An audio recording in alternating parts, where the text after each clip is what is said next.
श्रीशालिनाशये हृद्याय शुद्धविद्याय अध्वाय च नमो नमः नौमिन्याय सुधादितर्जयमुनि विष्णुपादरक्षसन्मणि व्यासार्यां विधानमाधिविहानां श्रीवादिराजमहति वन्दे हंसवरं रघुत्तमगोविन्दयत्यवाराम्निति श्री सत्योव्रत राघवेन्द्र मुनिपान् सत्योग संध्यानवान् सत्याभिज्ञपराजोत्थान् पंचाशतवर्षपूजकान् सत्यप्रमोदतीर्थार्यान् नौमिज्ञानसुधारकान् बन्धुस्त्वं गुरुरिष्टदैवतमिति त्वत्पादपरिकेर्हं प्राप्तं मां परिपालनेति सततं याचे निबद्धाञ्जलिः चित्तं मत्पुरदोषचिन्तनविधौ नूनं मनान्मा तथाः श्री सत्यात्मगुरोत्तमधृत्वा मे सत्यतिः गीतासु गीता कर्तव्यानुगम्यै शास्त्रविस्तरैः या स्वयं पद्मनाभस्य प्रपद्माग्निविसृताम् देवं नारायणं नत्वा सर्वदोषविवर्जितं परिपूर्णं गुरुश्चां गीतार्थं वक्ष्यामि देशितः गुणगणनिलयं पतिम्रवादाः जगदगदानं च वासवेषु मुनिकुलतिलकं च पूर्णबोधं पूर्वपितरं गुरुश्च देहन्ते आनन्दतीर्थभगवत्पादाचार्यविनिर्मितं व्याख्यास्ये भगवद्गीता भाष्यं तत्करुणावताभ्यस्तु हरिः ओं हरिः ओं हरिः ओं ಕರ್ಮಯೋಗವನ್ನ ಹೇಗೆ ಮಾಡಬೇಕು ಅಂತ ಪರಮಾತ್ಮ ತಿಳಿಸ್ತಾ ಗುರುಗಳ ಹತ್ತಿರ ಹೇಗೆ ಹೋಗಬೇಕು ಆ ಗುರುಗಳಿಂದ ತತ್ವೋಪದೇಶವನ್ನ ಯಾವ ವಿಧಾನದಿಂದ ಪಡಿಬೇಕು ಅಂತ ಕೃಷ್ಣ ಪರಮಾತ್ಮ ಹೇಳ್ತಾನೆ. ಕಾಮ ಕ್ರೋಧ ಇವುಗಳನ್ನು ತ್ಯಾಗ ಮಾಡಬೇಕು, ಅದೇ ಸನ್ಯಾಸ. ಆ ಸನ್ಯಾಸ ಬಹಳ ಶ್ರೇಷ್ಠವಾದದ್ದು ಅಂತ ಕೃಷ್ಣ ಪರಮಾತ್ಮ ಹೇಳ್ತಾನೆ. ಭಗವದರ್ಪಣ ಬುದ್ಧಿಯಿಂದ ಕರ್ಮಗಳನ್ನು ಮಾಡಬೇಕು, ಅದು ಅತ್ಯಂತ ಉತ್ತಮ ಅಂತ ಕೃಷ್ಣ ಪರಮಾತ್ಮ ಹೇಳ್ತಾನೆ. ಹೀಗೆ ಹೇಳಿದಾಗ ಸಾಮಾನ್ಯ ಜನರಿಗೆ ಸಂದೇಹ ಬಂದಿರುತ್ತದೆ, ಸನ್ಯಾಸ ಶ್ರೇಷ್ಠವೋ ಅಥವಾ ಕರ್ಮಯೋಗ ಶ್ರೇಷ್ಠವೋ? ಇಲ್ಲಿ ಸನ್ಯಾಸ ಎಂಬ ಶಬ್ದಕ್ಕೆ ನಾವೇನು ಏತಿ ಸನ್ಯಾಸಿ ಅಂತ ಅರ್ಥವನ್ನು ಕೇಳ್ತೇವೆ, ಆ ಸನ್ಯಾಸ ಅಂತ ಅರ್ಥವಲ್ಲ. ಇಲ್ಲಿ ಸನ್ಯಾಸ ಎಂಬ ಶಬ್ದಕ್ಕೆ ಕಾಮಕ್ರೋಧಗಳ ಪರಿತ್ಯಾಗ ಅಂತ ಅರ್ಥ. ನ್ಯಾಸ ಅಂದರೆ ಬಿಡೋದು, ಸಂನ್ಯಾಸ ಅಂದರೆ ಸಮಗ್ರವಾಗಿ ಅದನ್ನು ಪರಿತ್ಯಾಗ ಮಾಡೋದು. ಅಲ್ಲಿಯೂ ಅದೇ ಅರ್ಥ ಇದೆ. ಆದರೆ ಈ ಅರ್ಥದಲ್ಲಿ ಗೃಹಸ್ಥರು ಸನ್ಯಾಸಿಗಳಾಗಬೇಕು. ಕಾಮಕ್ರೋಧಗಳ ಪರಿತ್ಯಾಗವನ್ನು ಯತಿಗಳಾದವರು ಇಷ್ಟೇ ಮಾಡಬೇಕು ಅಂತೇನಲ್ಲ, ಗೃಹಸ್ಥರಾದವರು ಮಾಡಬೇಕು, ಬ್ರಹ್ಮಚಾರಿಗಳು ಮಾಡಬೇಕು. ಬ್ರಾಹ್ಮಣ, ಕ್ಷತ್ರಿಯ, ವೈಶ್ಯ, ಶೂದ್ರ, ಪುರುಷ, ಸ್ತ್ರೀ, ಅದಕ್ಕೆ ಜಾತಿ ಭೇದ ಇಲ್ಲ, ಆಶ್ರಮ ಭೇದ ಇಲ್ಲ, ವರ್ಣ ಭೇದವೂ ಇಲ್ಲ. ಯಾವ ಭೇದವೂ ಇಲ್ಲದೇನೆ ಎಲ್ಲರೂ ಅನುಷ್ಠಾನ ಮಾಡಬೇಕಾದದ್ದು ಆ ಸನ್ಯಾಸ, ಅರ್ಥಾತ್ ಕಾಮಕ್ರೋಧಗಳ ಪರಿತ್ಯಾಗ. ಕಾಮವನ್ನು ಬಿಡೋದು, ಕ್ರೋಧವನ್ನು ಬಿಡೋದು, ಇದನ್ನು ಪ್ರತಿಯೊಬ್ಬರೂ ಮಾಡಲೇಬೇಕು.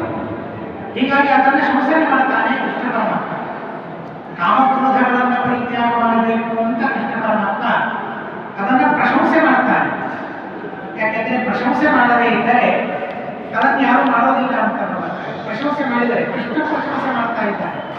ಕಾಮಕ್ರೋಧಗಳನ್ನು ಪರಿತ್ಯಾಗ ಮಾಡಬೇಕು ಅಂತ ಕೃಷ್ಣ ಪ್ರಶಂಸೆ ಮಾಡ್ತಾ ಇದ್ದಾನೆ ಅನ್ನೋದಕ್ಕಾಗಿ ಮಾಡಬೇಕು ಅಂತ ಉತ್ಸಾಹಪಟ್ಟು ಹೀಗಾಗಿ ಅದನ್ನು ಪ್ರಶಂಸನೆ ಮಾಡಿದ್ದಾರೆ.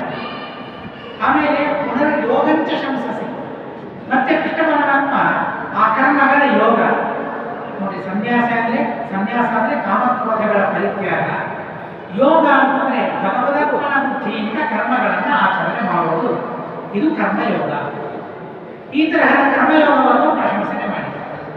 ಸಾಮಾನ್ಯ ಜನರಿಗೆ ಸಂದೇಹ ಬರ್ತದೆ, ಈಗ ಮುಕ್ತಿಗೆ ಸಾಧನೆ ಯಾವುದು ಅಂತ ಪರಮಾತ್ಮ ಹೇಳಬೇಕಾಗಿದೆ. ಮುಕ್ತಿಗೆ ಸಾಧನೆ ಯಾವುದು ಅಂತ ಪರಮಾತ್ಮ ಹೇಳಬೇಕಾದಾಗ ಎರಡರ ಪ್ರಶಂಸೆಯನ್ನು ಮಾಡಿದರೆ ಹಾಗಾದ್ರೆ ಇವೆರಡರಲ್ಲಿ ಯಾವುದು ದೊಡ್ಡದು ಅಂತ ಸಂದೇಹ ಬಂದಿರ್ತದೆ. ಅನ್ನೋದಕ್ಕಾಗಿ ಅರ್ಜುನ ಪ್ರಶ್ನೆ ಮಾಡ್ತಾ ಇದ್ದಾರೆ, ಸನ್ಯಾಸ ಕರ್ಮಣ ಕೃಷ್ಣ ಪುನರ್ಯೋಗಂಚ ಶಂಸಸಿ. ಆ ಸನ್ಯಾಸವನ್ನು ನೀನು ಪ್ರಶಂಸೆ ಮಾಡ್ತಾ ಇದ್ದಿ, ಭಗವದರ್ಪಣ ಬುದ್ಧಿಯಿಂದ ಕರ್ಮಗಳನ್ನು ಮಾಡಬೇಕು ಅಂತಲೂ ಪ್ರಶಂಸೆ ಮಾಡ್ತಾ ಇದ್ದಿ. ಏಕಯೋ ಏಕಂ ಯಚ್ಛಯ, ಇವೆರಡರಲ್ಲಿ ಉತ್ತಮವಾದದ್ದು ಯಾವುದು ಅವತ್ತು ನನಗೆ ನೀನು ಹೇಳಬೇಕು. ತನ್ನೇ ಕೋರಿ ಸುನಿಶ್ಚಿತವಾಗುವಂತೆ ನನಗೆ ಮತ್ತೆ ಯಾವ ಸಂದೇಹ ಬರಬಾರದು. ಅದನ್ನು ಕೇಳಿದ್ಮೇಲೆ ಕೃಷ್ಣ ಹೀಗೆ ಹೇಳಿದ ಮತ್ತೆ ನನಗೆ ಸಂದೇಹ ಬಂತು ಹಾಗಾಗಬಾರ್ದು.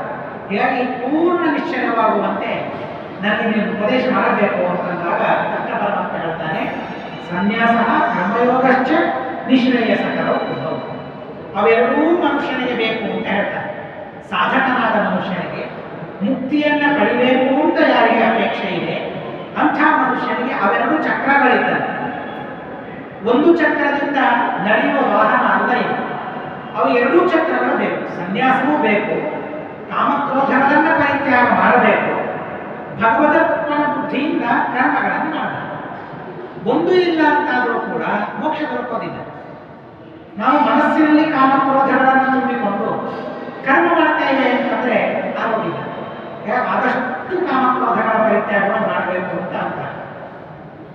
ಒಂದು ಕಡೆಗೆ ಗೀತಾ ಭಾಷಣದಲ್ಲಿ ಶ್ರೀಮದಾಚಾರ್ಯರು ಹೇಳ್ತಾರೆ, ನಾವು ಹೊರಗೆ ಹೇಳ್ತಾ ಇರ್ತೀವಿ, ಈ ಹೊರಗಿನ ಮಳೆ ಮೈಲಿ ತೆಗೆದುಕೊಂಡು ಏನ್ ಮಾಡೋದು, ಅಂತಃಕರಣ ಶುದ್ಧವಾಗಿದ್ರೆ ಸಾಕು ಅಂತ ನಾವು ಅಂತ ಇರ್ತೇವೆ. ಹೊರಗೇನು ಮೈಲಿಗೆ ಆಗ್ತದೋ ಮಳೆ ಆಗ್ತದೋ ಅದರ ಬಗ್ಗೆ ಯಾಕೆ ಬಹಳ ಚರ್ಚೆ ಮಾಡೋದು, ಅದರ ಬಗ್ಗೆ ಅಷ್ಟು ಯಾಕೆ ಉಗ್ರವಾಗೋದು, ಉದ್ವಿಗ್ನರಾಗೋದು, ಓ ಮೈಲಿಗೆ ಆಯಿತು ಚಡಪಡಿಸೋದು, ಮಳೆಯಿಂದ ಮಳೆಗೆ ಅಂತ ಹೆಮ್ಮೆ ಬರೋದು, ಯಾಕೆ ಇವೆಲ್ಲ ಬೇಕಾಗಿಲ್ಲ. ಮನಸ್ಸು ಶುದ್ಧವಾದರೆ ಸಾಕು. ಶುದ್ಧವಾದ ಮನಸ್ಸಿನಿಂದ ನಾವು ಹೇಗೆ ಪೂಜೆ ಮಾಡಿದ್ರು ದೇವರ ಸ್ವೀಕಾರ ಮಾಡ್ತಾನಲ್ಲ, ಈ ಬಾಹ್ಯವಾದ ಶುದ್ಧಿ ಆಗಬೇಕು ಅಂತ ಅನೇಕ ಕಡೆಗೆ ಪ್ರಶ್ನೆಗಳು ಮಾಡ್ತಾರೆ. ಆದರೆ ಕೃಷ್ಣ ಪರಮಾತ್ಮ ಒಂದು ಮಾತು ಹೇಳ್ತಾನೆ, ಬಹಳ ಸುಂದರವಾದ ಮಾತು ಹೇಳ್ತಾನೆ. ಕೃಷ್ಣ ಹೇಳ್ತಾನೆ, ಒಳಗಿನ ಮನೆ ಬೇಕು, ಒಳಗಿನ ಶುದ್ಧಿ ಬೇಕು, ಮಾನಸಿಕವಾದ ಶುದ್ಧಿ ಬೇಕು ಅಂತ ನೀವು ಅಂತ ಇದ್ದೀರಲ್ಲ, ಮಾನಸಿಕ ಶುದ್ಧಿ ಪೂರ್ಣವಾಗಿ ಯಾವಾಗ ನಾವು ಬರ್ತದೆ, ಅಪರೋಕ್ಷ ಜ್ಞಾನವಾಗುವ ತನಕ ಆ ಕಾಮಕ್ರೋಧಗಳು ಹೋಗೋದಿಲ್ಲ ಅಂತ ಹೇಳ್ತಾರೆ. ಅಪರೋಕ್ಷ ಜ್ಞಾನವಾದ ಮೇಲೂ ಕೆಲವು ಬಾರಿ ಕಾಮಕ್ರೋಧಗಳಿರ್ತವೆ. ಅಶ್ವತ್ಥಾಮಾಚಾರ್ಯರ ಕಥೆಯನ್ನು ನಾವು ಕೇಳ್ತೇವೆ.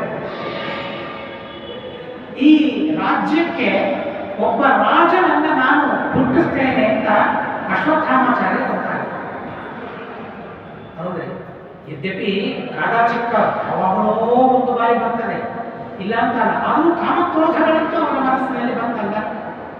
ಅಪರೋಕ್ಷ ಜ್ಞಾನಿಯಾದ ಮೇಲೂ ಕೂಡ ಕಾಮಕ್ರೋಧಗಳಿಗೆ ವಶನಾಗ್ತಾನೆ ಮನುಷ್ಯ. ಹೀಗಾಗಿ ಮನಸ್ಸನ್ನು ಶುದ್ಧ ಇಟ್ಟುಕೊಳ್ಳೋದೇನಿದೆ ಅಲ್ಲ, ಇದು ಬಹಳ ಕಷ್ಟ, ಒಬ್ಬರ್ಥದಲ್ಲಿ ಅಸಾಧ್ಯ ಮನಸ್ಸನ್ನು ಶುದ್ಧವಾಗಿಟ್ಟುಕೊಳ್ಳೋದು. ಅದೇನರ್ಥ, ಮನಸ್ಸು ಶುದ್ಧವಾಗಿರಬೇಕು ಅಂದರೆ ಕಾಮಕ್ರೋಧಗಳನ್ನು ಬಿಡಬೇಕು ಅಂತ ಅರ್ಥ. ಅವುಗಳನ್ನು ಬಿಟ್ಟು ಇರಲಿಕ್ಕೆ ನಮ್ಮ ಕಡೆಯಿಂದ ಆಗ್ತದ, ನಮ್ಮ ಕಡೆಯಿಂದ ಸಾಧ್ಯವಿದೆಯಾ? ಕಾಮಕ್ರೋಧಗಳನ್ನು ಬಿಟ್ಟಿದ್ದಾನೆ ಅಂತಂದ್ರೆ ಅವನು ಮುಕ್ತನಾಗಿದ್ದಾನೆ ಅಂತ ಅರ್ಥ. ಅನ್ನೋದಕ್ಕಾಗಿ ಅವುಗಳನ್ನು ಸಂಪಾದನೆ ಮಾಡೋದು ಬಹಳ ಕಷ್ಟ. ಆದರೆ ಬಾಹ್ಯ ಶುದ್ಧಿಯನ್ನು ಸಂಪಾದನೆ ಮಾಡಿಕೊಳ್ಳೋದು ಸ್ವಲ್ಪ ಸುಲಭ. ಅದು ಏನು ಸುಲಭ ಅಲ್ಲ, ಬಾಹ್ಯ ಶುದ್ಧಿಯನ್ನು ಸಂಪಾದನೆ ಮಾಡಿಕೊಳ್ಳೋದು ಸುಲಭ ಅಲ್ಲ.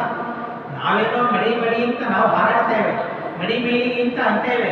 ಆದರೆ ಅದಕ್ಕೂ ಒಂದು ಸ್ಮೃತಿಯಲ್ಲಿ ಹೇಳ್ತಾರೆ, ಇಡೀ ಭೂಮಿಯಲ್ಲಿರುವ ಎಲ್ಲ ನೀರನ್ನು ತಂದು ನೀನು ಉಪಯೋಗಿಸಿದ್ರು ನೀನು ಮಡಿಯಾಗೋದು. ಗಂಗಾದಿ ನದಿಗಳಲ್ಲಿ ನೀವು ಸ್ನಾನ ಮಾಡಿದರೂ ಕೂಡ ಆ ನೀರು ಖಾಲಿ ಆಗ್ತದೆ, ಆದರೆ ನೀರು ಮಾತ್ರ ಮಡಿಯಾಗೋದು. ಇಡೀ ನೆಲದಲ್ಲಿರುವ ಮಣ್ಣೆಲ್ಲ ಎರಡರಿಂದ ಶುದ್ಧಿ ಅಂತ ಹೇಳಿದ್ದಾರೆ. ಮೃಜ್ಜಲಾಭ್ಯ ಸ್ಮೃತಂ ಬ್ರಾಹ್ಯ. ಬಾಹ್ಯವಾದ ಶುದ್ಧಿ ಅದು ಎರಡು ತರಹ, ಮಣ್ಣಿನಿಂದ ಮತ್ತು ನೀರಿನಿಂದ. ಮಣ್ಣನ್ನು ಹಚ್ಚಿಕೊಂಡು ನೀರಿನಲ್ಲಿ ಕೈ ತೊಳೆದು ಬಿಟ್ಟರೆ ಕೈ ಎಷ್ಟು ಸ್ವಚ್ಛವಾಗಿರುತ್ತದೆ. ಆ ಸ್ವಚ್ಛತೆ ಬೇರೆ ಯಾವುದನ್ನು ಉಪಯೋಗಿಸಿದ್ರೂ ಆಗುವುದಿಲ್ಲ. ಆದರೂ ಕೂಡ ಸ್ಮೃತಿಗಳು ನಮಗೆ ಹೇಳ್ತದೆ, ಎಲ್ಲ ಮಣ್ಣನ್ನು ಉಪಯೋಗಿಸಿಕೊಂಡ್ರೂ ಕೂಡ ನಾವು ಶುದ್ಧರಾಗುವುದಿಲ್ಲ, ಅಷ್ಟು ಅಶುದ್ಧಿ ನಮ್ಮಲ್ಲಿ ತುಂಬಿದೆ ಅಂತ ಹೇಳ್ತಾರೆ. ಒಟ್ಟಾರೆ ಬಾಹ್ಯ ಶುದ್ಧಿಯನ್ನು ಸಂಪಾದನೆ ಮಾಡಲಿಕ್ಕಾಗುವುದಿಲ್ಲ, ಆಂತರ ಶುದ್ಧಿಯು ಸಂಪಾದನೆ ಮಾಡಲಿಕ್ಕಾಗುವುದಿಲ್ಲ. ಅನ್ನೋದಕ್ಕಾಗ ಅದರಲ್ಲಿ ಬಹಳ ನಾವು ಮಗ್ನರಾಗಬಾರದು.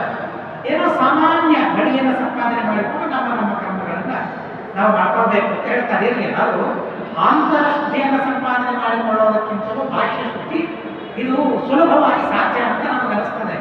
ಆದ್ದರಿಂದ ಅದನ್ನು ಮೊದಲಿಗೆ ಸಂಪಾದನೆ ಮಾಡಿಕೊಂಡು ಅದಾದ ಮೇಲೆ ಯಾವಾಗ ಸತ್ಕರ್ಮಗಳನ್ನು ಮಾಡ್ತಾ ಇದ್ದೇವೆ ಆ ಸಂದರ್ಭದಲ್ಲಿ ಬುದ್ಧಿಪೂರ್ವಕವಾಗಿ ಕಾಮಕ್ರೋಧಗಳಿಂದ ಹೊರಗೆ ಬನ್ನಿ ಅಂತ ಕೃಷ್ಣ ಪರಮಾತ್ಮ ಹೇಳ್ತಾರೆ. ಯಾವಾಗಲೂ ಹಾಗೆ ಕಾಣುವುದಿಲ್ಲ.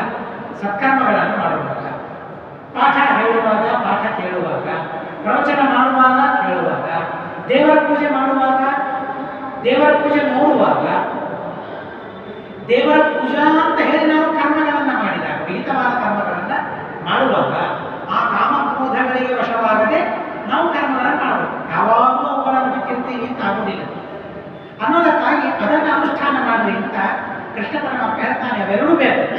ಭಗವದರ್ಪಣ ಬುದ್ಧಿಯಿಂದ ಕರ್ಮವನ್ನು ಮಾಡಬೇಕು. ನಾವು ಯಾವುದೇ ಕರ್ಮವನ್ನು ಮಾಡಿದಾಗ ದೇವರಿಗೆ ಅರ್ಪಣೆ ಮಾಡುವಂತಹ ಶುದ್ಧವಾಗಿರ್ಬೇಕು ಕರ್ಮ. ನಾವೇನೇ ಮಾಡ್ತೀವಿ ಅಂತ ಉಪನಿಷತ್ತಿನಲ್ಲಿ, ಐತರೇಯ ಉಪನಿಷತ್ತಿನಲ್ಲಿ ಎಷ್ಟುವರೆಗೆ ಹೋಗ್ತಾರೆ ಅಂತಂದ್ರೆ, ನಾವು ಗೃಹಸ್ಥರಲ್ಲ, ಮಕ್ಕಳನ್ನ ಪೋಷಣೆ ಮಾಡೋದು ನಮ್ಮ ಕರ್ತವ್ಯ ಅಲ್ಲ, ಹೆಂಡತಿಯನ್ನ ಸುತ್ತಲಿರುವ ಪರಿವಾರವನ್ನ ಪೋಷಣೆ ಮಾಡೋದು ನಮ್ಮ ಕರ್ತವ್ಯ ಅಲ್ಲ, ಅದು ಪೂಜೆ ಆಯ್ತಾ? ಅದು ಪೂಜೆ ಅಲ್ಲ. ಹಾಗಾದ್ರೆ ಪೂಜೆ ಬಿಟ್ಟು ಈ ಕೆಲಸವನ್ನೇ ನಾನು ನಿತ್ಯ ಮಾಡ್ತಾ ಇದ್ದೀನ ಅನ್ನೋ ಭ್ರಮ ನಮಗೆ ಬಂದ್ರೆ, ಉಪನಿಷತ್ತು ಹೇಳ್ತದೆ ಅಂದ್ರೆ ಎಂಥ ರಹಸ್ಯವಾದ ವಿದ್ಯೆಯದು, ಅಂಥ ರಹಸ್ಯ ವಿದ್ಯೆಯಾದ ಉಪನಿಷತ್ತು. ಅದರಲ್ಲಿಯೂ ಐತರೇಯ ಉಪನಿಷತ್ತಿನಲ್ಲಿ ಹೇಳ್ತಾರೆ, ಅದಕ್ಕೆ ಆಚಾರ್ಯರು ಭಾಷೆ ಬರೀತಾರೆ, ಪೋಷಣಂ ಪುತ್ರ ಮುಖ್ಯಾನ ವಿಷ್ಣು ಪೂಜೆಯಲ್ಲಿ ಚಿಂತೆಯೇ ಅಂತ ಹೇಳ್ತಾರೆ. ನೋಡಿ, ನಾವು ಶ್ರೀಮದಾಚಾರ್ಯರ ಶಾಸ್ತ್ರವನ್ನು ನಾವು ಅಧ್ಯಯನ ಮಾಡಿಬಿಟ್ವಿ ಅಂತಂದ್ರೆ ನಮಗೆ ಬಹಳ ಸಮಸ್ಯೆ ಇಲ್ಲ. ಮಕ್ಕಳ ಪೋಷಣೆ ಮಾಡಬೇಕು ವಿಹಿತವಾದ ರೀತಿಯಲ್ಲಿ ಹೆಂಡತಿ ಮಕ್ಕಳ ಪೋಷಣವನ್ನು ನಾವು ಮಾಡ್ತಾ ಇದ್ರು ಕೂಡ ಅದನ್ನು ವಿಷ್ಣುವಿನ ಪೂಜೆಯಿಂದ ಚಿಂತನೆ ಮಾಡಬೇಕಂತೆ. ಹೀಗಾಗಿ ವಿಷ್ಣು ಪೂಜಾತ್ಮಕವಾದ ಕರ್ಮಗಳನ್ನ ನಾವು ಮಾಡ್ತೇವೆ. ಮಾಡುವಾಗ ನನ್ನ ಮಕ್ಕಳ ಮೇಲೆ ಬಹಳ ಕಾಮ, ಉಳಿದವರ ಮೇಲೆ ದ್ವೇಷ ಹಾಗಿದ್ದುಕೊಂಡು ಮಾಡಬಾರದು. ಕಾಮಕ್ರೋಧಗಳಿಂದ ರಹಿತರಾಗಿ ನಾವು ನಮ್ಮ ಮಕ್ಕಳ, ನಮ್ಮ ಪರಿವಾರದ, ನಮ್ಮ ಸುತ್ತಲಿರುವ ಜನರ ಎಲ್ಲರ ಪೋಷಣೆಯನ್ನು ನಮಗೆ ಎಷ್ಟು ಸಾಧ್ಯವಿದೆ ಅಷ್ಟು ಪೋಷಣೆಯನ್ನು ನಾವು ಮಾಡಬೇಕು. ಅದನ್ನು ವಿಷ್ಣು ಪೂಜಾ ಅಂತ ಸಮರ್ಪಣೆ ಮಾಡಬೇಕು ಅಂತ ಹೇಳ್ತಾರೆ. ಹೀಗೆ ಈ ಎಲ್ಲ ಕರ್ಮಗಳನ್ನು ಮಾಡುವಾಗ ಕಾಮಕ್ರೋಧಗಳನ್ನು ಪರಿತ್ಯಾಗ ಮಾಡಬೇಕು, ಮೊದಲನೇದು ಆ ಸನ್ಯಾಸ. ಜೊತೆಗೆ ಭಗವದರ್ಪಣ ಬುದ್ಧಿಯಿಂದ ಆ ಕರ್ಮವನ್ನು ಮಾಡಬೇಕು. ಇದು ದೇವರಿಗೆ ಸಮರ್ಪಿತ ಅಂತ ಹೇಳಿ ದೇವರಿಗೆ ಸಮರ್ಪಣೆ ಮಾಡಿದರೆ ಅದು ನಿಶ್ರೇಯಸ. ನಿಶ್ರೇಯಸ ಅಂದರೆ ಮೋಕ್ಷ ಅಂತ. ಯಾಕೆ ಮೋಕ್ಷ ಅಂತ ಅರ್ಥ ನೋಡ್ರಿ, ಮೋಕ್ಷದ ಬಗ್ಗೆಯೇ ನಾವು ಅಧ್ಯಯನ ಮಾಡ್ತಾ ಹೋದ್ರೆ ಭಗವದ್ಗೀತೆ ಹೇಳಿದ ಮೋಕ್ಷದ ನಿರ್ವಚನ. ಮೋಕ್ಷ ಅಂದ್ರೆ ಭಗವದ್ಗೀತೆ ನಮಗೆ ಏನಂತ ಹೇಳ್ತಾರೆ, ಮೋಕ್ಷದ ಬಗ್ಗೆ ಭಾಗವತ ಏನಂತ ವರ್ಣನೆ ಮಾಡ್ತಾರೆ, ಯಾವುದು ಮೋಕ್ಷ ಅಂತ ಹೇಳ್ತಾರೆ. ಟೆಕ್ಸ್ಟ್ ಮೂಲ ನಾವು ಯಾವ ವ್ಯಾಖ್ಯಾನವೂ ಬೇಡ. ಶ್ರೀಮದ್ ನಾರಾಯಣ ಪಂಡಿತಾಚಾರ್ಯ ಹಾಗೆ ಒಂದು ಮಾತನ್ನು ಹೇಳ್ತಾರೆ, ಸತ್ಸೂತ್ರ ಭಾಷ್ಯೇ ಪ್ರವಿಚಾರಿತೆಯ ಕಥ ಭಾಷ್ಯಾಭಿಸಂಧೌ ಚ ವಿಶುದ್ಧ ಬುದ್ಧಿಭಿ ನಿಗೃಹ್ಯ ಗೂಢಾಗ್ರಹ ಮುದ್ರನೇತಯೋ ಮಾನ್ಯೋನ್ವಯೋನ್ಯೋನ್ಯ ಮಹೋನ ದೃಶ್ಯತೆ. ಮೊಟ್ಟ ಮೊದಲಿಗೆ ನಾವು ಮೂಲ ಓದಬೇಕು ಅಂತ ಹೇಳ್ತಾರೆ. ನಾವು ಸಣ್ಣ ಮಕ್ಕಳಿದ್ದಾಗ ಲೌಕಿಕ ವಿದ್ಯಾಭ್ಯಾಸ ಮಾಡ್ತಾ ಇರಬೇಕಾದ್ರೂ ನಮ್ಮ ತಂದೆ ಅಧ್ಯಾಪಕ, ಹೀಗಾಗಿ ಟೀಚರ್ ಅವರು, ಹೀಗಾಗಿ ನಮಗೆ ಹೇಳ್ತಾ ಇದ್ರು, ನೀವು ಗೈಡ್ಗೆ ಇಟ್ಕೊಳ್ಬೇಡಿ, ಪ್ರಶ್ನೋತ್ತರಗಳನ್ನು ನೋಡ್ಲಿಕ್ಕೆ ಹೋಗಬೇಡಿ, ನಿಮಗೆ ಬರೆಸಿದ ಪ್ರಶ್ನೋತ್ತರಗಳನ್ನು ನೋಡ್ಲಿಕ್ಕೆ ಹೋಗಬೇಡಿ, ಮೂಲ ಟೆಕ್ಸ್ಟ್ ಏನಿದೆಯಲ್ಲ ಅದನ್ನು ಓದ್ರಿ ಅಂತ ಹೇಳ್ತಾ ಇದ್ರು ಮೇಲಿಂದ. ನಮಗೆ ಶಾಸ್ತ್ರವೂ ಹಾಗೆ ಹೇಳ್ತಾರೆ, ನಾರಾಯಣ ಪಂಡಿತಾಚಾರ್ಯರು ಹಾಗೆ ಹೇಳ್ತಾರೆ. ಅನುವ್ಯಾಖ್ಯಾನ ಹೇಗೆ ಓದಬೇಕು, ಸೂತ್ರಗಳನ್ನು ಹೇಗೆ ಓದಬೇಕು, ಪ್ರತ್ಯೇಕವಾಗಿ ಸೂತ್ರಗಳನ್ನು ಓದ್ರಿ, ಏನರ್ಥ ಆಗ್ತದೆ ಮಕ್ಕಳಿಗೆ ತೆಗೆದುಕೊಳ್ಳಿ ಅಂತ ಹೇಳ್ತಾರೆ. ಹಾಗೆ ಗೀತೆ, ಭಾಗವತ, ಮಹಾಭಾರತ ಮೋಕ್ಷ ಅಂದರೆ ಏನಂತ ನಿರ್ವಚನ ಮಾಡಿದೆ. ಇಲ್ಲಿ ಪ್ರಸ್ತುತ ಮೋಕ್ಷದ ಬಗ್ಗೆ ನಿರ್ವಚನವನ್ನು ಮಾಡ್ತಾ ಇದ್ದಾರೆ. ನಿಶ್ರೇಯಸ ಕರವು, ಸನ್ಯಾಸ ಮತ್ತು ಕರ್ಮಯೋಗ ಇವೆರಡನ್ನೂ ನಾನು ಪ್ರಶಂಸೆ ಮಾಡಿದ್ದೇನೆ. ಅರ್ಥಾತ್ ಅವೆರಡೂ ಕೂಡ ನಿಶ್ರೇಯಸಕ್ಕೆ ಕಾರಣವಾಗಿದೆ. ನಿಶ್ರೇಯಸ ಅಂದರೆ ಮುಕ್ತಿ ಅಂತ. ಯಾಕೆ ನಿಶ್ರೇಯಸ ಅಂದರೆ ಮುಕ್ತಿ?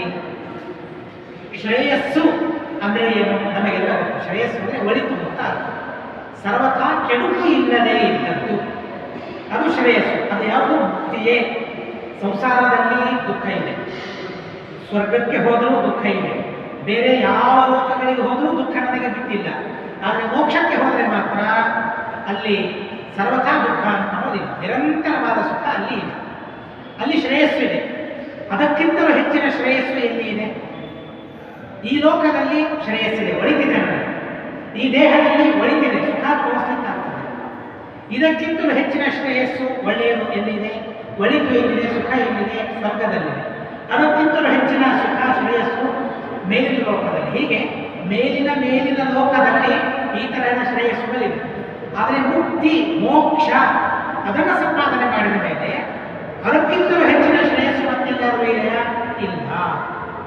ಯಾವ ಶ್ರೇಯಸ್ಸನ್ನು ಪಡೆದ ಮೇಲೆ, ಯಾವ ಮುಕ್ತಿಯನ್ನು ಪಡೆದ ಮೇಲೆ ಅದಕ್ಕಿಂತಲೂ ಮಿಗಿಲಾದ ಶ್ರೇಯಸ್ಸು ಇಲ್ಲ. ಅದೇ ನಿಜವಾದ ಮೋಕ್ಷ ಅಂತ ಇಲ್ಲಿ ಮೋಕ್ಷದ ಬಗ್ಗೆ ಗೀತಾಚಾರ್ಯ ನಮಗೆ ನಿರ್ವಚನ ಕೊಡ್ತಾನೆ. ಆದ್ದರಿಂದ ನಾವು ಇದು ಶ್ರೇಯಸ್ಸು ಒಳ್ಳೆಯದು ಅಂತ ನಾವೇನು ತಿಳಿದಿದ್ದೇವೆ ಇರಲ್ಲ. ಮೋಕ್ಷವೇ ನಿಜವಾದ ಶ್ರೇಯಸ್ಸು, ಅರ್ಥಾತ್ ಸ್ವರೂಪಾನಂದವನ್ನು ಅನುಭವಿಸುವುದೇನಿದೆ ಅಲ್ಲ ಅದೇ ನಿಜವಾದ ಶ್ರೇಯಸ್ಸು. ಅಂಥ ಶ್ರೇಯಸ್ಸಿಗೆ ಅಂಥ ಮುಕ್ತಿಗೆ ಕಾರಣವಾಗಿದೆ ಸನ್ಯಾಸ ಮತ್ತು ಕರ್ಮಯೋಗ. ಇದು ನಮಗೆ ಬೇಡವಾ? ಕಾಮಕ್ರೋಧಗಳನ್ನು ಪರಿತ್ಯಾಗ ಮಾಡುವಂತೆ ಗೀತೆ ಹೇಳ್ತದೆ. ಗೀತೆ ನಮಗೆ ಬೇಡವಾ? ಗೀತೆಯನ್ನು ಸುಟ್ಟಾಕಬೇಕು ಅಂತ ಅಂದರೆ ಈ ಒಳ್ಳೆಯ ಗುಣಗಳನ್ನೇ ಸುಟ್ಟಾಕಿ ಅಂತ ಹೇಳಿದ್ದಾರೆ. ಯಾವಾಗಲೂ ಭಗವದರ್ಪಣ ಬುದ್ಧಿಯಿಂದ ಕರ್ಮ ಮಾಡುವಂತ ಗೀತೆ ಹೇಳ್ತದೆ. ನಿನಗೆ ಯಾವುದು ವಿಹಿತ? ಯಾವುದರಿಂದ ನಿನ್ನ ಉಪಜೀವನ ನಡೀತಾ ಇದೆ, ಆ ಉಪಜೀವನ ಯಾವುದರಿಂದ ನಡೀತಾ ಇದೆಯಲ್ಲ ಆ ಉಪಜೀವನಕ್ಕಾಗಿ ನಾವು ಮಾಡುವ ಕರ್ಮ ಏನಿದೆ ಅಲ್ಲ ಅದನ್ನು ಭಗವದರ್ಪಣ ಬುದ್ಧಿಯಿಂದ ನೀನು ಮಾಡು ಅಂತ ಹೇಳಿದರೆ ಅದು ಸಜ್ಜನರಾಗುವಂತೆ ಪ್ರೇರಣೆ ಮಾಡಿದಂತೆ ಗೀತಾವಾಕ್ಯ. ಹೊರತು ನಮ್ಮನ್ನೇನು ಮಾಡ್ತಾ ಇದೆ ಗೀತೆ? ನೀನು ಯುದ್ಧವನ್ನು ಮಾಡ್ತಾ ಇದ್ದಿ, ನಿಜ. ಯುದ್ಧ ಯಾಕೆ ಮಾಡ್ತಾ ಇದ್ದಿ? ದುಷ್ಟರಾದ ದುರ್ಯೋಧನಾದಿಗಳನ್ನು ಸಂಹಾರ ಮಾಡುವುದಕ್ಕಾಗಿ ಯುದ್ಧ ನಡೀತಾ ಇದೆ. ಒಳ್ಳೆ ಸಾಮ್ರಾಜ್ಯವನ್ನು ಕಟ್ಟಬೇಕಾಗಿದೆ. ಯಾಕೆ ದುಷ್ಟವನ್ನು ಸಂಹಾರ ಮಾಡಬೇಕಾಗಿದೆ? ನೀನು ರಾಜನಾಗಿ ಕೊಡುವುದಕ್ಕಾಗಿ ಮಾತ್ರ ಅಲ್ಲ, ನಿನ್ನ ರಾಜ್ಯದಲ್ಲಿರುವ ಪ್ರಜೆಗೆ ಸುಖವನ್ನು ಕೊಡುವುದಕ್ಕಾಗಿ. ದುರ್ಯೋಧನ ರಾಜನಾದದ್ದಕ್ಕಾಗಿ ಎಷ್ಟು ಜನರಿಗೆ ನೋವಾಗ್ತಾ ಇದೆ, ಎಷ್ಟು ಜನರಿಗೆ ತೊಂದರೆ ಆಗ್ತಾ ಇದೆ. ಹಾಗಾದ್ರೆ ಆ ಜನರ ನೋವು, ಆ ಜನರ ತೊಂದರೆಯನ್ನ ರಾಜನಾದವನು ಕ್ಷತ್ರಿಯನಾದವನು ಆಲೋಚನೆ ಮಾಡಬೇಕಲ್ವ? ಅನ್ನೋದಕ್ಕಾಗಿ ನೀನು ಯುದ್ಧವನ್ನು ಮಾಡ್ತೀನಿ. ಯುದ್ಧವನ್ನು ಹೇಗೆ ಮಾಡಬೇಕು? ಕಾಮಕ್ರೋಧರಹಿತನಾಗಿ ಮಾಡಬೇಕು ಅಂತ ಹೇಳ್ತಾರೆ ಕೃಷ್ಣ ಪರಮಾತ್ಮ ಹೇಳ್ತಾನೆ. ಎಂಥ ಅದ್ಭುತವಾದ ಸಂದೇಶ ಇದನ್ನು. ಯುದ್ಧ ಮಾಡಬೇಕಾದ್ರೆ ಸಿಟ್ಟಿರಬಾರದು, ಕ್ರೋಧ ಇರಬಾರದು. ಸಂಹಾರ ಮಾಡ್ತಾ ಇದ್ದಾರೆ, ನೀನವನ ಮೇಲೆ ಸಿಟ್ಟಿನಿಂದ ಸಂಹಾರ ಮಾಡಲಿಕ್ಕೆ ಹೋಗಬೇಡ. ಇದು ನನ್ನ ಕರ್ತವ್ಯ, ನನ್ನ ಕರ್ತವ್ಯ ಕರ್ಮ ನಾನು ಮಾಡಬೇಕು. ಪ್ರೀತಿಯಿಂದ ನೀನು ಆ ಕರ್ಮವನ್ನು ಮಾಡು, ಯುದ್ಧರೂಪವಾದ ಕರ್ಮವನ್ನು. ನೀನು ಯಾವ ಕರ್ಮವನ್ನು ಮಾಡ್ತಾ ಇದ್ದಿ, ಯಾವ ಕರ್ಮದಿಂದ ನಿನಗೆ ಒಳ್ಳೆಯದಾಗಬೇಕಲ್ಲ ಅದನ್ನು ಪ್ರೀತಿಯಿಂದ, ಕಾಮಕ್ರೋಧಗಳಿಗೆ ಒಳಗಾಗಲೇ ನೀನು ಕರ್ಮವನ್ನು ಮಾಡು. ಅಂದರೆ ಅದು ಶ್ರೇಯಸ್ಸಿಗೆ ಸಾಧನವಾಗ್ತದೆ, ಮುಕ್ತಿಗೆ ಸಾಧನವಾಗ್ತದೆ. ಯುದ್ಧ ಮಾಡ್ತಾ ಇದ್ದರೂ ಕೂಡ ಅದು ಭಗವದರ್ಪಣ ಬುದ್ಧಿಯಿಂದ ನೀನು ಆ ಕರ್ಮವನ್ನು ಮಾಡಿ ಯುದ್ಧವನ್ನು ಮಾಡು. ಅಂದಾಗ ಅದು ಮುಕ್ತಿಗೆ ಸಾಧನವಾಗ್ತದೆ. ಇವೆರಡಿಲ್ಲ ಅಂದರೆ ನೀನು ಎಂಥ ಕೆಲಸ ಮಾಡಿದರೂ ಕೂಡ ಅದು ಮುಕ್ತಿಗೆ ಸಾಧನವಾಗುವುದಿಲ್ಲ. ಆದ್ದರಿಂದ ಅವೆರಡೂ ಬೇಕೇ ಬೇಕು, ಅತ್ಯಂತ ಅನಿವಾರ್ಯ ಅನ್ನೋದನ್ನು ಕೃಷ್ಣ ಪರಮಾತ್ಮ ಇಲ್ಲಿ ನಮಗೆ ತಿಳಿಸ್ತಾ ಇದ್ದಾನೆ. ಸನ್ಯಾಸ ಕರ್ಮಯೋಗಶ್ಚ ನಿಶ್ರೇಯಸ ಕರ್ಮಭವ. ಆದರೆ ಅದರಲ್ಲಿಯೂ ಕೂಡ ತಯೋಸ್ತು ಕರ್ಮ ಸನ್ಯಾಸ, ಕರ್ಮ ಯೋಗೋ ವಿಶಿಷ್ಯತೆ. ಕರ್ಮ ಮಾಡ್ತೇವೆ, ಫಲತ್ಯಾಗವನ್ನು ಮಾಡ್ತೇವೆ, ಕಾಮಕ್ರೋಧಗಳನ್ನು ಪರಿತ್ಯಾಗ ಮಾಡ್ತೇವೆ, ಇದು ಸನ್ಯಾಸ. ಈ ಸನ್ಯಾಸಕ್ಕಿಂತಲೂ ಕೂಡ ಕರ್ಮಯೋಗ, ಭಗವದರ್ಪಣ ಬುದ್ಧಿಯಿಂದ ಕರ್ಮವನ್ನು ಮಾಡ್ತಾ ಹೋಗೋದೇನಿದೆ ಅವೆರಡರಲ್ಲಿ ನಾವು ನೋಡಿದರೆ ಸನ್ಯಾಸ ಮತ್ತು ಕರ್ಮಯೋಗ, ಕಾಮಕ್ರೋಧಾದಿಗಳ ಪರಿತ್ಯಾಗ, ಕರ್ಮದಲ್ಲಿಯ ಆಸೆಯ ಪರಿತ್ಯಾಗ, ಕರ್ಮ ಫಲದ ಪರಿತ್ಯಾಗ, ಕರ್ಮ ಫಲದ ಸನ್ಯಾಸ, ಕಾಮಕ್ರೋಧಗಳ ಸನ್ಯಾಸ, ಇವುಗಳಿಗಿಂತಲೂ ಕೂಡ ಭಗವದರ್ಪಣ ಬುದ್ಧಿಯಿಂದ ಕರ್ಮವನ್ನು ಮಾಡ್ತಾ ಹೋಗೋದೇನಿದೆ ಅಲ್ಲ ಅದು ಶ್ರೇಷ್ಠ ಇವೆರಡರಲ್ಲಿ. ಆದ್ದರಿಂದ ನೀನು ಆ ಕರ್ಮಗಳನ್ನು ಮಾಡ್ತಾ ಹೋಗು ಅಂತ ಕೃಷ್ಣ ಪರಮಾತ್ಮ ಉಪದೇಶವನ್ನು ಮಾಡ್ತಾರೆ. ಇಲ್ಲಿ ಸನ್ಯಾಸ, ನಾನು ಅದಕ್ಕೆ ಮೇಲೆ ಹೇಳಿಬಿಟ್ಟಿದ್ದೇನೆ, ಮುಂದಿನ ಶ್ಲೋಕದ ಅರ್ಥವನ್ನೇ ಹೇಳಿಬಿಟ್ಟಿದ್ದೇನೆ. ಸನ್ಯಾಸ ಅಂದರೆ ಈ ನಾವೇನು ಲೋಕದಲ್ಲಿ ಕಾವಿ ಶಾಖೆ ಉಟ್ಕೊಳ್ಳೋದು ಸನ್ಯಾಸ ಅಂತ ಕರಿತೀವಲ್ಲ, ಅದು ನಿಜವಾದ ಸನ್ಯಾಸ ಅಲ್ಲ. ಸನ್ಯಾಸ ಎಂಬ ಶಬ್ದಕ್ಕೆ ಕಾಮಕ್ರೋಧಗಳ ಪರಿತ್ಯಾಗ, ಕರ್ಮದ ಫಲದ ಪರಿತ್ಯಾಗ ಅಂತ ಅರ್ಥವನ್ನು ತಿಳಿದುಕೊಳ್ಬೇಕು. ಹೀಗೆ ಯಾರು ಸನ್ಯಾಸಿ ಆಗ್ತಾನೆ, ಯಾರು ಕರ್ಮಯೋಗಿ ಆಗ್ತಾನೆ, ಅವನು ಸುಖವಾಗಿ ಈ ಬಂಧನವನ್ನು ಕಳಿಸಿಕೊಳ್ತಾನೆ. ಇಲ್ಲದೆ ಹೋದರೆ ಈ ಬಂಧನವನ್ನು ಕಳಿಸಿಕೊಳ್ಳಿಕ್ಕೆ ಆಗುವುದಿಲ್ಲ ಅನ್ನೋದಕ್ಕಾಗಿ ಅವೆಲ್ಲ ಅತ್ಯಂತ ಅನಿವಾರ್ಯ ಅಂತ ಕೃಷ್ಣ ಪರಮಾತ್ಮ ನಮಗೆ ತಿಳಿಸ್ತಾನೆ. ಯೋಗಯುಕ್ತೋ ವಿಶುದ್ಧಾತ್ಮ ವಿಜಿತಾತ್ಮ ಜಿತೇಂದ್ರಿಯ ಸರ್ವಭೂತಾತ್ಮ ಭೂತಾತ್ಮ ಪೂರ್ವನ್ನಪಿ ನ ಲಿಪ್ಯತೆ. ಅಲ್ಲ, ಕರ್ಮವನ್ನು ಮಾಡಿದರೆ ಕರ್ಮದ ಲೇಪ ಆಗ್ತದಲ್ಲ, ಕರ್ಮ ಅದು ಲಿಪ್ತವಾಗದೆ ಇರೋದೇ ಇಲ್ಲ. ಕರ್ಮ ಮಾಡಿದ್ದೇವೆ, ನೀರಲ್ಲಿ ಮುಳುಗಿದ್ದೇವೆ, ಆದರೂ ನೀರು ನನಗೆ ಅಂಟಿಕೊಂಡಿಲ್ಲ, ಅಲ್ಲಿ ಬರ್ತದ. ಕೆಸರಲ್ಲಿ ಬಿದ್ದಿದ್ದೇವೆ, ನನಗೆ ಕೆಸರು ಹತ್ತಿಲ್ಲ, ಅಲ್ಲಿ ಆಗ್ತದ. ಕೆಸರಲ್ಲಿ ಬಿದ್ದ ಮೇಲೆ ಆ ಕೆಸರಿನ ಗುಣ ಏನು ಅಂದರೆ ಅಂಟಿಕೊಳ್ಳೋದು ಆ ಕೆಸರಿನ ಗುಣ. ನೀರಿನ ಗುಣ ಏನು? ಅಂಟಿಕೊಳ್ಳೋದು ನೀರಿನ ಗುಣ. ನೀರಿನ ಗುಣ ಇದೆ, ಕೆಸರಿನ ಗುಣ ಅಂಟಿಕೊಳ್ಳೋದು. ಆದರೆ ನಾವು ಹೇಗಾಗಬೇಕು ಅಂತ ಅಂದರೆ ಅಂಟಿಸಿಕೊಳ್ಳದೇ ಇರುವ ಗುಣ ನಮ್ಮನ್ನು ಬೆಳೆಸಿಕೊಳ್ಳೋದು. ಅದು ಹೇಗೆ ಅಂದರೆ ಅದಕ್ಕೆ ದೃಷ್ಟಾಂತವನ್ನು ಕೊಡ್ತಾರೆ. ಕಮಲ ಅದು ಕೆಸರಿನಲ್ಲಿ ಇದೆ. ಆ ಕಮಲವನ್ನು ಹೊರಗೆ ತೆಗೆದರೆ ಅದಕ್ಕೆ ಕೆಸರು ಅಂಟಿರೋದಿಲ್ಲ. ನಾವು ಬಟ್ಟೆ ಹಾಕಿದರೆ, ಬಟ್ಟೆಯನ್ನು ಕೆಸರಿನಲ್ಲಿ ಹಾಕಿದರೆ, ಬಟ್ಟೆ ಮೇಲೆ ತೆಗೆದರೆ ಬಟ್ಟೆಗೆ ಕೆಸರು ಅಂಟಿಕೊಳ್ಳುತ್ತೆ. ಆದರೆ ಕಮಲ ಕೆಸರಿನಲ್ಲಿದೆ. ಆದರೆ ಕೆಸರು ಹೇಗಿರ್ತದೆ? ಕೆಸರಿನಲ್ಲಿ ಇದ್ದರೂ ಕೂಡ ಕೆಸರು ಅಂಟ್ಕೊಳ್ಳುತ್ತೆ. ನೀರಿನಲ್ಲಿರ್ತದೆ, ನೀರು ಅಂಟೋದಿಲ್ಲ, ಅದು ತೊಳೆಯೋದಿಲ್ಲ, ಒದ್ದೆ ಆಗೋದಿಲ್ಲ. ನೀರೆಲ್ಲ ಹೊರಗೆ ಬಂದ್ಬಿಡ್ತದೆ, ಜಾರಿ ಬಿಡ್ತದೆ. ಅಂಟಿಸಿಕೊಳ್ಳದೇ ಇರುವ ಗುಣ ಅದಕ್ಕೆ ಇದೆ, ಆ ಕಮಲಕ್ಕೆ. ನೋಡ್ರಿ, ಭಗವಂತ ಎಂತೆಂಥ ವಸ್ತುಗಳನ್ನು ಸೃಷ್ಟಿ ಮಾಡಿದ್ದಾನೆ. ಹೇಗಿಲ್ರಿ, ಅದನ್ನು ಅಂಟಿಸಿಕೊಳ್ಳದೆ ಇರ್ಲಿಕ್ಕೆ ಹೇಗೆ ಸಾಧ್ಯ? ಅಂದರೆ ಅದಕ್ಕೊಂದು ದೃಷ್ಟಾಂತವನ್ನು ಕೊಡೋದಕ್ಕ ಕಮಲವನ್ನು ಹೊಂದಿಸಿದ್ದಾನೆ ಪರಮಾತ್ಮ. ನೀರಿನಲ್ಲಿದೆ ಪದ್ಮಪತ್ರ ನಿವಾಂಭಸ. ಹೇಗಿರ್ಬೇಕು ಸಂಸಾರದಲ್ಲಿ? ಪದ್ಮಪತ್ರದಂತೆ ಸಂಸಾರದಲ್ಲಿರ್ಬೇಕು. ಸಂಸಾರಕ್ಕೆ ನಾವು ಅಂಟಿಕೊಂಡಂತೆ ಇರ್ತೇವೆ ಸಂಸಾರದಲ್ಲಿ ಇದ್ದಾಗ, ಆದರೆ ಅಲ್ಲಿಂದ ಬಿಟ್ಟು ಹೊರಗೆ ಬಂದಾಗ ಅದರ ಲೇಪ ನಮಗೆ ಆಗಬಾರ್ದು. ಹಾಗಾದ್ರೆ ಏನು ಮಾಡಬೇಕು ಅಂತ ಅನ್ನೋದನ್ನು ಕೃಷ್ಣ ಪರಮಾತ್ಮ ಇಲ್ಲಿ ನಮಗೆ ತಿಳಿಸ್ತಾ ಇದ್ದಾನೆ. ಬಹಳ ವಿಚಿತ್ರ, ಈ ಕರ್ಮಗಳೇ ಬಹಳ ವಿಚಿತ್ರ ಅನ್ನೋದಕ್ಕಾಗಿ ಅಭಿಮಾನದಿಂದ ಕರ್ಮಗಳನ್ನು ಮಾಡಿದರೆ ಅಂಟಿಕೊಳ್ತದೆ, ಭಗವದರ್ಪಣ ಬುದ್ಧಿಯಿಂದ ಕರ್ಮಗಳನ್ನು ಮಾಡಿದರೆ ಅಂಟಿಕೊಳ್ಳುತ್ತದೆ. ಅವೆರಡಿದೆ, ಅವೆರಡೇ ಮಹತ್ವ. ನಾವು ಅಭಿಮಾನದಿಂದ ಈ ಕೆಲಸ ಮಾಡಿದರೆ ನಮಗೆ ಒಳ್ಳೆಯದಾಗ್ತದೆ, ಅಥವಾ ಒಳ್ಳೆಯದಾಗಬೇಕು ಅಂತ ಕೆಲಸವನ್ನು ಮಾಡಿದರೆ ಅಂಟಿಕೊಂಡ್ಬಿಡ್ತದೆ. ಯಾಕೆ?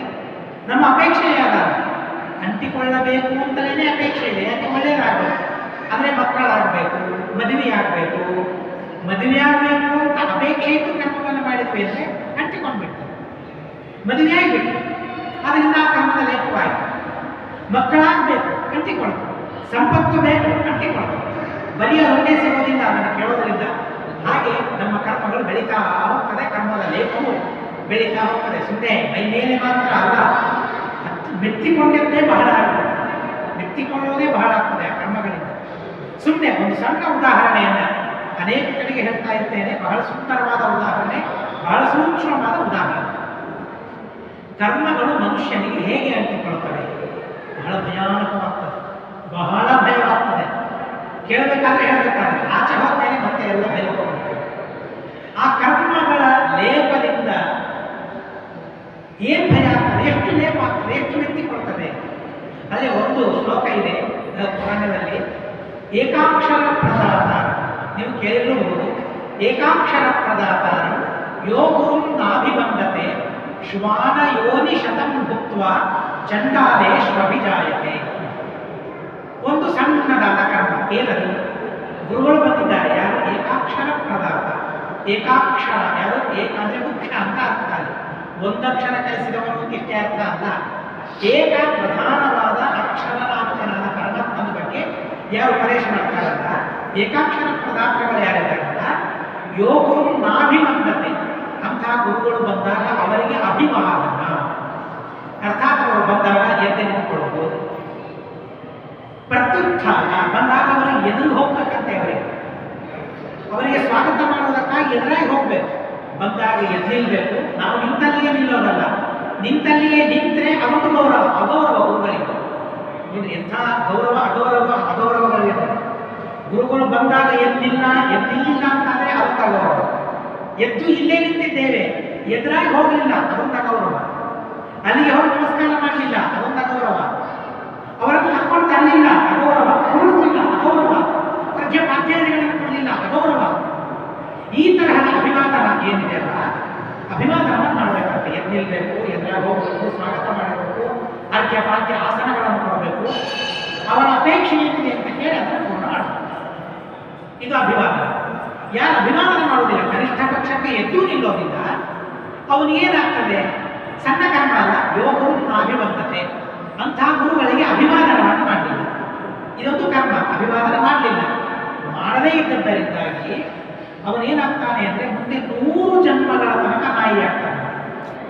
ನೋಡಿ ಆ ಕರ್ಮ ಎಷ್ಟು ಅಂಟಿಕೊಂಡು, ಒಂದು ಜನ್ಮಕ್ಕೆ ಮಾತ್ರ ಅಂಟಿಕೊಳ್ಳೋದಲ್ಲ, 100 ಜನ್ಮಗಳ ತನಕ ಅಂಟಿಕೊಂಡು ನಾಯಿಯಾಗಿ ಹುಟ್ಟುವಂಥ ಸಂಕಲ್ಪ. ಅಷ್ಟೇ ಮಾತ್ರ ಅಲ್ಲ, ನಿಲ್ಲೋದಿಲ್ಲ ಅಲ್ಲಿಗೆ. ಆಮೇಲೆ ಮತ್ತೆ 100 ಜನ್ಮಗಳ ತನಕ ಚಂಡಾಲನಾಗಿ ಹುಟ್ಟುತ್ತಾನೆ. ಒಂದು ಸಣ್ಣ ಕರ್ಮ 200 ಜನ್ಮಗಳ ತನಕ ನಮಗೆ ಅಂಟಿಕೊಂಡು ಬಿಡುತ್ತದೆ. ಅದೊಂದು ಕೊಳಕಾಗಿ ಬಿಡುತ್ತದೆ. ಇದು ಕರ್ಮಗಳ ಲೇಪ, ಅತಿ ಸಣ್ಣದಾದದ್ದು ಇದು. ಆದ್ದರಿಂದಾಗಿ ಕರ್ಮಗಳು ಬಹಳ ಭಯಂಕರ. ನಾವೇನೋ ಮಾಡಬೇಕಾದ್ರೆ ಬಹಳ ಸಂತೋಷದಿಂದ ಮಾಡಿಬಿಡ್ತೇವೆ. ಗುರುಗಳ ನಿಂದೆ ಮಾಡ್ತೇವೆ, ತಂದೆ ತಾಯಿಗಳ ನಿಂದೆ ಮಾಡ್ತೇವೆ, ದೇವರ ನಿಂದೆ ಮಾಡ್ತೇವೆ, ಧರ್ಮದ ನಿಂದೆ ಮಾಡ್ತೇವೆ. ನಾಲಿಗೆ ಬಹಳ ಉದ್ದವಾಗಿರುತ್ತದೆ. ಕಂಠಕ್ಕೆ ಶೋಷಣ ಅಂತ ಅನಿಸೋದಿಲ್ಲ, ಮನಸ್ಸಿಗೆ ಪೀಡೆ ಅಂತ ಅನಿಸೋದಿಲ್ಲ, ಆನಂದವಾಗ್ತದೆ ಆ ಸಂದರ್ಭದಲ್ಲಿ. ಆದರೆ ಆ ಕರ್ಮದಿಂದ ಆಗುವ ಲೇಪ ಮಾತ್ರ ಬಹಳ ವಿಚಿತ್ರ. ಆ ಕರ್ಮದ ಲೇಪವನ್ನು ತಪ್ಪಿಸಿಕೊಳ್ಬೇಕಾದ್ರೆ ಏನು ಮಾಡೋಣ? ಹಾಗಾದರೆ ಗುರುಗಳಿಗೆ ಅಭಿಮಾನ ನಾವು ಮಾಡಿದರೂ ಕೂಡ ಹಂಚಿಕೊಳ್ತಾರೆ. ಆದರೆ ಆ ಗುರುಗಳಿಗೆ ಅಭಿಮಾನ ಮಾಡ್ತಾ ಇರಬೇಕಾದ್ರೆ ಭಗವದರ್ಪಣ ಬುದ್ಧಿಯಿಂದ ಗುರುಗಳಿಗೆ ನಮಸ್ಕಾರ ಮಾಡಿದರು, ಗುರುಗಳ ಸ್ತೋತ್ರ ಮಾಡಿದರು, ಆತಿಥ್ಯವನ್ನು ಮಾಡಿದರು. ಶ್ರವಣ ಕಥನ, ಭಗವದ್ಗೀತೆಯನ್ನು ಹೇಳ್ತೇವೆ ಕೇಳ್ತೇವೆ, ಇದನ್ನು ಭಗವದರ್ಪಣ ಬುದ್ಧಿಯಿಂದ ನಾವು ಮಾಡಿಬಿಟ್ರೆ ಬಂಧಕವಾಗುವುದು. ಇಲ್ಲ ಕೇವಲ ನಾವು ವಾರ್ತಾ ಸಂಗ್ರಹ ರೂಪದಲ್ಲಿ ಮಾಡಿದರೆ, ನಾವು ಗೀತೆಯನ್ನು ಓದಲಿ, ಮಹಾಭಾರತ ಕೆಲವರಿಗೆ ಬಹಳ ಅಭ್ಯಾಸ ಇರ್ತದೆ, ಮಹಾಭಾರತ, ಭಾಗವತ, ರಾಮಾಯಣ ಅವುಗಳನ್ನು ಓದುವ ಅಭ್ಯಾಸ ಬಹಳ ಇರ್ತದೆ. ಯಾಕೆ ಅಂತಂದರೆ ಅಲ್ಲಿಯ ವಾರ್ತೆಗಳನ್ನು ಸಂಗ್ರಹ ಮಾಡೋದು, ಪಾಂಡಿತ್ಯವನ್ನು ಪಡೆಯೋದು. ಮಹಾಭಾರತದಲ್ಲಿ ಹೀಗೆ ಹೇಳಿದ್ದಾರೆ, ಆ ಮಹಾಭಾರತದಲ್ಲಿಯ ವಾರ್ತೆಯನ್ನು ಸಂಗ್ರಹ ಮಾಡುವುದಕ್ಕಾಗಿ ಮಾತ್ರ ನಾನು ಭಾಗವತ ಓದಿದರೆ ಅದರಿಂದ ಒಂದು ಸಂಸಾರವೇ, ನಮಗೆ ಮೋಕ್ಷ ಇಲ್ಲ, ಅದರಿಂದ ಪುಣ್ಯ ಇದೆ ಇಲ್ಲ ಅಂತಲ್ಲ, ಅಲ್ಪವಾದ ಸುಖವಾಗ್ತದೆ ನಮಗಟ್ಟೆ, ತಿನ್ನಲಿಕ್ಕೆ ಉಣ್ಲಿಕ್ಕೆ ಚೆನ್ನಾಗಿ ಸಿಗ್ತದಷ್ಟೇ ಮಹಾಭಾರತ ಓದಿದ್ದಕ್ಕಾಗಿ, ಭಕ್ತಿ ಇಲ್ಲದೆ ಓದಿದ್ದಕ್ಕಾಗಿ. ಭಗವದರ್ಪಣ ಬುದ್ಧಿಯಿಂದ ನಾವು ಮಹಾಭಾರತವನ್ನು ಓದಿದರೆ, ಮಹಾಭಾರತವನ್ನು ಕೇಳಿದರೆ, ರಾಮಾಯಣವನ್ನು ಹೇಳಿದರೆ, ರಾಮಾಯಣವನ್ನು ಕೇಳಿದರೆ ಕರ್ಮದ ಲೇಪ ಇಲ್ಲ. ಆ ಭಗವದರ್ಪಣ ಬುದ್ಧಿ ಇಲ್ಲದೆ ನಾವು ಸತ್ಕರ್ಮಗಳನ್ನು ಮಾಡಿದರೂ ಕೂಡ ಮೇಲ್ನೋಡಲಿಕ್ಕೆ ಸತ್ಕರ್ಮ, ಆದರೆ ಭಗವದರ್ಪಣ ಬುದ್ಧಿ ಇಲ್ಲ, ಕಾಮಕ್ರೋಧಗಳ ಪರಿತ್ಯಾಗ ನಮಗಿಲ್ಲ ಅನ್ನೋದಕ್ಕಾಗಿ ಮಹಾಭಾರತ ಓದಿದರೂ ಕೂಡ ನಮಗೇನದರಿಂದ ನಿಶ್ರೇಯಸವಾಗುವುದಿಲ್ಲ, ಮುಕ್ತಿಯಾಗುವುದಿಲ್ಲ ಅನ್ನೋದಕ್ಕಾಗಿ ಅವೆರಡು ಅತ್ಯಂತ ಅವಶ್ಯಕ. ಅವೆರಡರಲ್ಲಿಯೂ ಕೂಡ ಕರ್ಮವನ್ನು ಮಾಡುವುದು ಅತ್ಯಂತ ಅವಶ್ಯಕ ಅಂತ ತಿಳಿಸ್ತಾ, ಯೋಗಯುಕ್ತ ವಿಶುದ್ಧಾತ್ಮ ವಿಜಿತಾತ್ಮ ಜಿತೇಂದ್ರಿಯ, ಭಗವದರ್ಪಣ ಬುದ್ಧಿಯಿಂದ ಕರ್ಮಗಳನ್ನು ಮಾಡಬೇಕು. ವಿಶುದ್ಧಾತ್ಮ, ಕರ್ಮಗಳನ್ನು ಮಾಡುವಾಗ ಆತ್ಮಶುದ್ಧಿ, ಮನಸ್ಸು ಶುದ್ಧವಾಗಿರಬೇಕು. ವಿಜಿತಾತ್ಮ, ಮನಸ್ಸು ಶುದ್ಧವಾಗಬೇಕು ಅಂದರೆ ಮೊದಲಿಗೆ ಮನಸ್ಸನ್ನು ಗೆಲ್ಲಬೇಕು, ಎಲ್ಲ ಇಂದ್ರಿಯಗಳನ್ನು ಗೆಲ್ಲಬೇಕು. ಜಿತೇಂದ್ರಿಯ, ಸರ್ವಭೂತಾತ್ಮ ಭೂತಾತ್ಮ, ಎಲ್ಲ ಪ್ರಾಣಿಗಳಿಗೆ ಸರ್ವಭೂತ ಆತ್ಮ, ಎಲ್ಲ ಪ್ರಾಣಿಗಳು ಅವರಿಗೆ ಆತ್ಮ ಪರಮಾತ್ಮ ಸ್ವಾಮಿಯಾಗಿದ್ದಾನೆ ಅಂತನ್ನೋ ಭಾವನೆ ನಮಗಿರಬೇಕು. ಈ ರೀತಿಯಾಗಿ ಭಾವನೆಯಿಂದ ಪೂರ್ವನ್ನಪಿ ಕರ್ಮಗಳನ್ನು ನಾವು ಮಾಡ್ತಾ ಇದ್ರೂ ಕೂಡ ನ ಲಿಪ್ಯತೆ, ಅವರಿಗೆ ಕರ್ಮಗಳ ಲೇಪವಾಗುವುದಿಲ್ಲ. ಕರ್ಮಗಳನ್ನು ಮಾಡುವಂತ ಹೇಳಿದ ಭಗವಂತನೇ ಕರ್ಮಗಳನ್ನು ಮಾಡೋದರಿಂದ ಕರ್ಮ ಲೇಪವಾಗ್ತದಲ್ಲ ಅಂತ ಪ್ರಶ್ನೆ ಮಾಡಿದಾಗ, ಕರ್ಮ ಮಾಡ್ತಾ ಇದ್ರೂ ಕರ್ಮ ಲೇಪವಾಗದೇ ಇರುವಂತೆ ಹೇಗೆ ಕರ್ಮಗಳನ್ನು ಮಾಡಬೇಕು ಅನ್ನೋ ಉಪಾಯವನ್ನು ಕೃಷ್ಣ ಪರಮಾತ್ಮ ಇಲ್ಲಿ ತಿಳಿಸಿಕೊಟ್ಟಿದ್ದಾರೆ. ಈಗ ಏನು ತೊಂದರೆ ಆಗ್ತಾ ಇದೆ ಅರ್ಜುನನಿಗೆ? ನಾನು ಯುದ್ಧ ಮಾಡಿದರೆ ಈ ಯುದ್ಧದಿಂದ ನನಗೆ ಸ್ವರ್ಗ ಲೋಕವಾಗ್ತದೆ, ನನಗೆ ಬೇಕಾದಷ್ಟು ಪ್ರಯೋಜನಗಳು ಸಿಗ್ತದೆ, ಯುದ್ಧ ಮಾಡೋದ್ರಿಂದ ರಾಜ್ಯ ಸಿಗ್ತದೆ ಅಂತ ನೀನು ಅಂದ್ಕೊಂಡಿದ್ದೆ. ಆ ಮನಸ್ಸಿನಲ್ಲಿ ಆ ಕಾಮನೆಯಲ್ಲ, ರಾಜ್ಯ ಪ್ರಾಪ್ತಿಗಾಗಿ ಯುದ್ಧ ಅಂತೇನು ನಿನ್ನ ತಲೆಯಲ್ಲಿದೆಯಲ್ಲ, ಅದನ್ನು ಬಿಟ್ಟು ಮೊದಲಿಗೆ ಅಂತ ಹೇಳ್ತಾರೆ. ಅನ್ನೋದಕ್ಕಾಗಿ ನೀನು ಅದನ್ನು ಮಾಡೋದಿಲ್ಲ ಅಂತ ಅರ್ಥ ಇದೆ. ಯುದ್ಧ ಮಾಡೋದ್ರಿಂದ ನನ್ನವರಿಗೆ ತೊಂದರೆಯಾಗ್ತದೆ, ನನ್ನ ಬಂಧುಗಳಿಗೆ, ನನ್ನ ಅಣ್ಣ ತಮ್ಮಂದಿರ ನಾಶವಾಗ್ತದೆ ಅಂತ ನಿನ್ನ ತಲೆಯಲ್ಲಿದೆ. ಅದನ್ನು ಬಿಟ್ಟು ಮೊದಲಿಗೆ ನಿನ್ನ 100 ಜನ ಅಣ್ಣಂದಿರ ಸಂಹಾರ ಇಲ್ಲಿ ಆಗ್ತಾ ಇರ್ಬೋದು.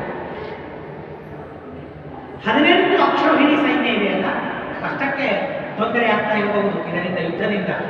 ಆದರೆ ರಾಜ್ಯದಲ್ಲಿರುವ ಪ್ರಜೆಗಳು ಅಷ್ಟೇನಾ 18 ಅಕ್ಷೋಹಿಣಿಯಿಂದ ಅಲ್ಲ, ರಾಜ್ಯದಲ್ಲಿ ಕೋಟಿ ಕೋಟಿ ಪ್ರಜರಿದ್ದಾರೆ, ಅವರಿಗೆಲ್ಲ ಒಳ್ಳೆಯದಾಗಬೇಕು ಅನ್ನೋದಕ್ಕಾಗಿ ಯುದ್ಧ ಅನಿವಾರ್ಯ. ಆ ಯುದ್ಧವೂ ಕೂಡ ಸ್ವಂತ ಲಾಭಕ್ಕಾಗಿ ಅಲ್ಲ, ಭಗವದರ್ಪಣ ಬುದ್ಧಿಯಿಂದ ನಿನಗೆ ವಿಹಿತವಾದ ಕರ್ಮವನ್ನು ಅದನ್ನು ನೀನು ಮಾಡು. ಆವಾಗ ಕರ್ಮದ ಲೇಪವಾಗುವುದಿಲ್ಲ. ಕರ್ಮ ಲೇಪವಾಗ್ತದೆ ಅನ್ನೋ ಭಯದಿಂದ ಈ ಕರ್ಮವನ್ನು ಬಿಡ್ತಾ ಇದ್ದೀನಿ, ಬಿಡಬೇಕು ಅಂತ ನೀನು ಅಂದ್ಕೊಳ್ತಾ ಇದ್ದೀನಿ, ಕರ್ಮದ ಲೇಪವಾಗುವುದಿಲ್ಲ. ಹೀಗೆ ಕರ್ಮವನ್ನು ಮಾಡುವಂತ ಕೃಷ್ಣ ಪರಮಾತ್ಮ ತಿಳಿಸ್ತಾನೆ. ನೈವ ಕಿಂಚಿತ್ ಕರೋಮೀತಿ ಯುಕ್ತೋ ಮನ್ಯೇತ ತತ್ವವಿದ, ನಾನೇನೂ ಸ್ವತಂತ್ರವಾಗಿ ಮಾಡ್ತಾ ಇಲ್ಲ ಅನ್ನೋ ಭಾವನೆ ಇರಬೇಕು. ನೈವ ಕಿಂಚಿತ್ ಕರೋಮಿ ಇತಿ ಯುಕ್ತ ಮನ್ಯೇತ ತತ್ವವಿದ, ತತ್ವಜ್ಞಾನಿ ಯಾರಿದ್ದಾರೆ ಅವರು ಕರ್ಮಗಳನ್ನು ಹೇಗೆ ಮಾಡಬೇಕು, ನಾನೇನೂ ಮಾಡ್ತಾ ಇಲ್ಲ. ನಮ್ದೇನಾಗಿದೆ ಅಂದರೆ ನಾನೇನೂ ಮಾಡ್ತಾ ಇಲ್ಲ ಅನ್ನೋದೇನಿದೆ ಅಲ್ಲ, ಅದು ಬಾಯಿ ಮಾತಿಗೆ ಮಾತ್ರ ಆಗಿದೆ, ಬಾಯಿ ಮಾತಿಗೆ ಮಾತ್ರ ಆಗಿಬಿಟ್ಟಿದೆ.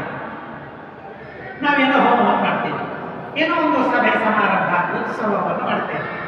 ಆ ಉತ್ಸವವನ್ನು ನೋಡಿದ ಜನ ಬರ್ತಾರೆ, ಪ್ರಶಂಸೆ ಮಾಡ್ತಾರೆ, ಬಹಳ ಪ್ರಶಸ್ತವಾಗಿ ಉತ್ಸವವನ್ನು ಮಾಡಿದ್ದೀವಿ, ಒಳ್ಳೆ ಚೆನ್ನಾಗಿ ಅಡಿಗೆಯಾಗಿದೆ, ಬಹಳ ಚೆನ್ನಾಗಿ ಎಲ್ಲ ಕಾರ್ಯಕ್ರಮ ನಡೀತು ಅಂತ ಅಂದಾಗ ನಾವೇನಂತೇವೆ, ನಾನೇನು ಮಾಡಿದ್ದು, ನಾನೇನು ಮಾಡಿಲ್ಲ, ಎಲ್ಲ ದೇವರು ಮಾಡಿದ್ದು ಅಂತ ನಾವಂದ್ಬಿಡ್ತೇವೆ.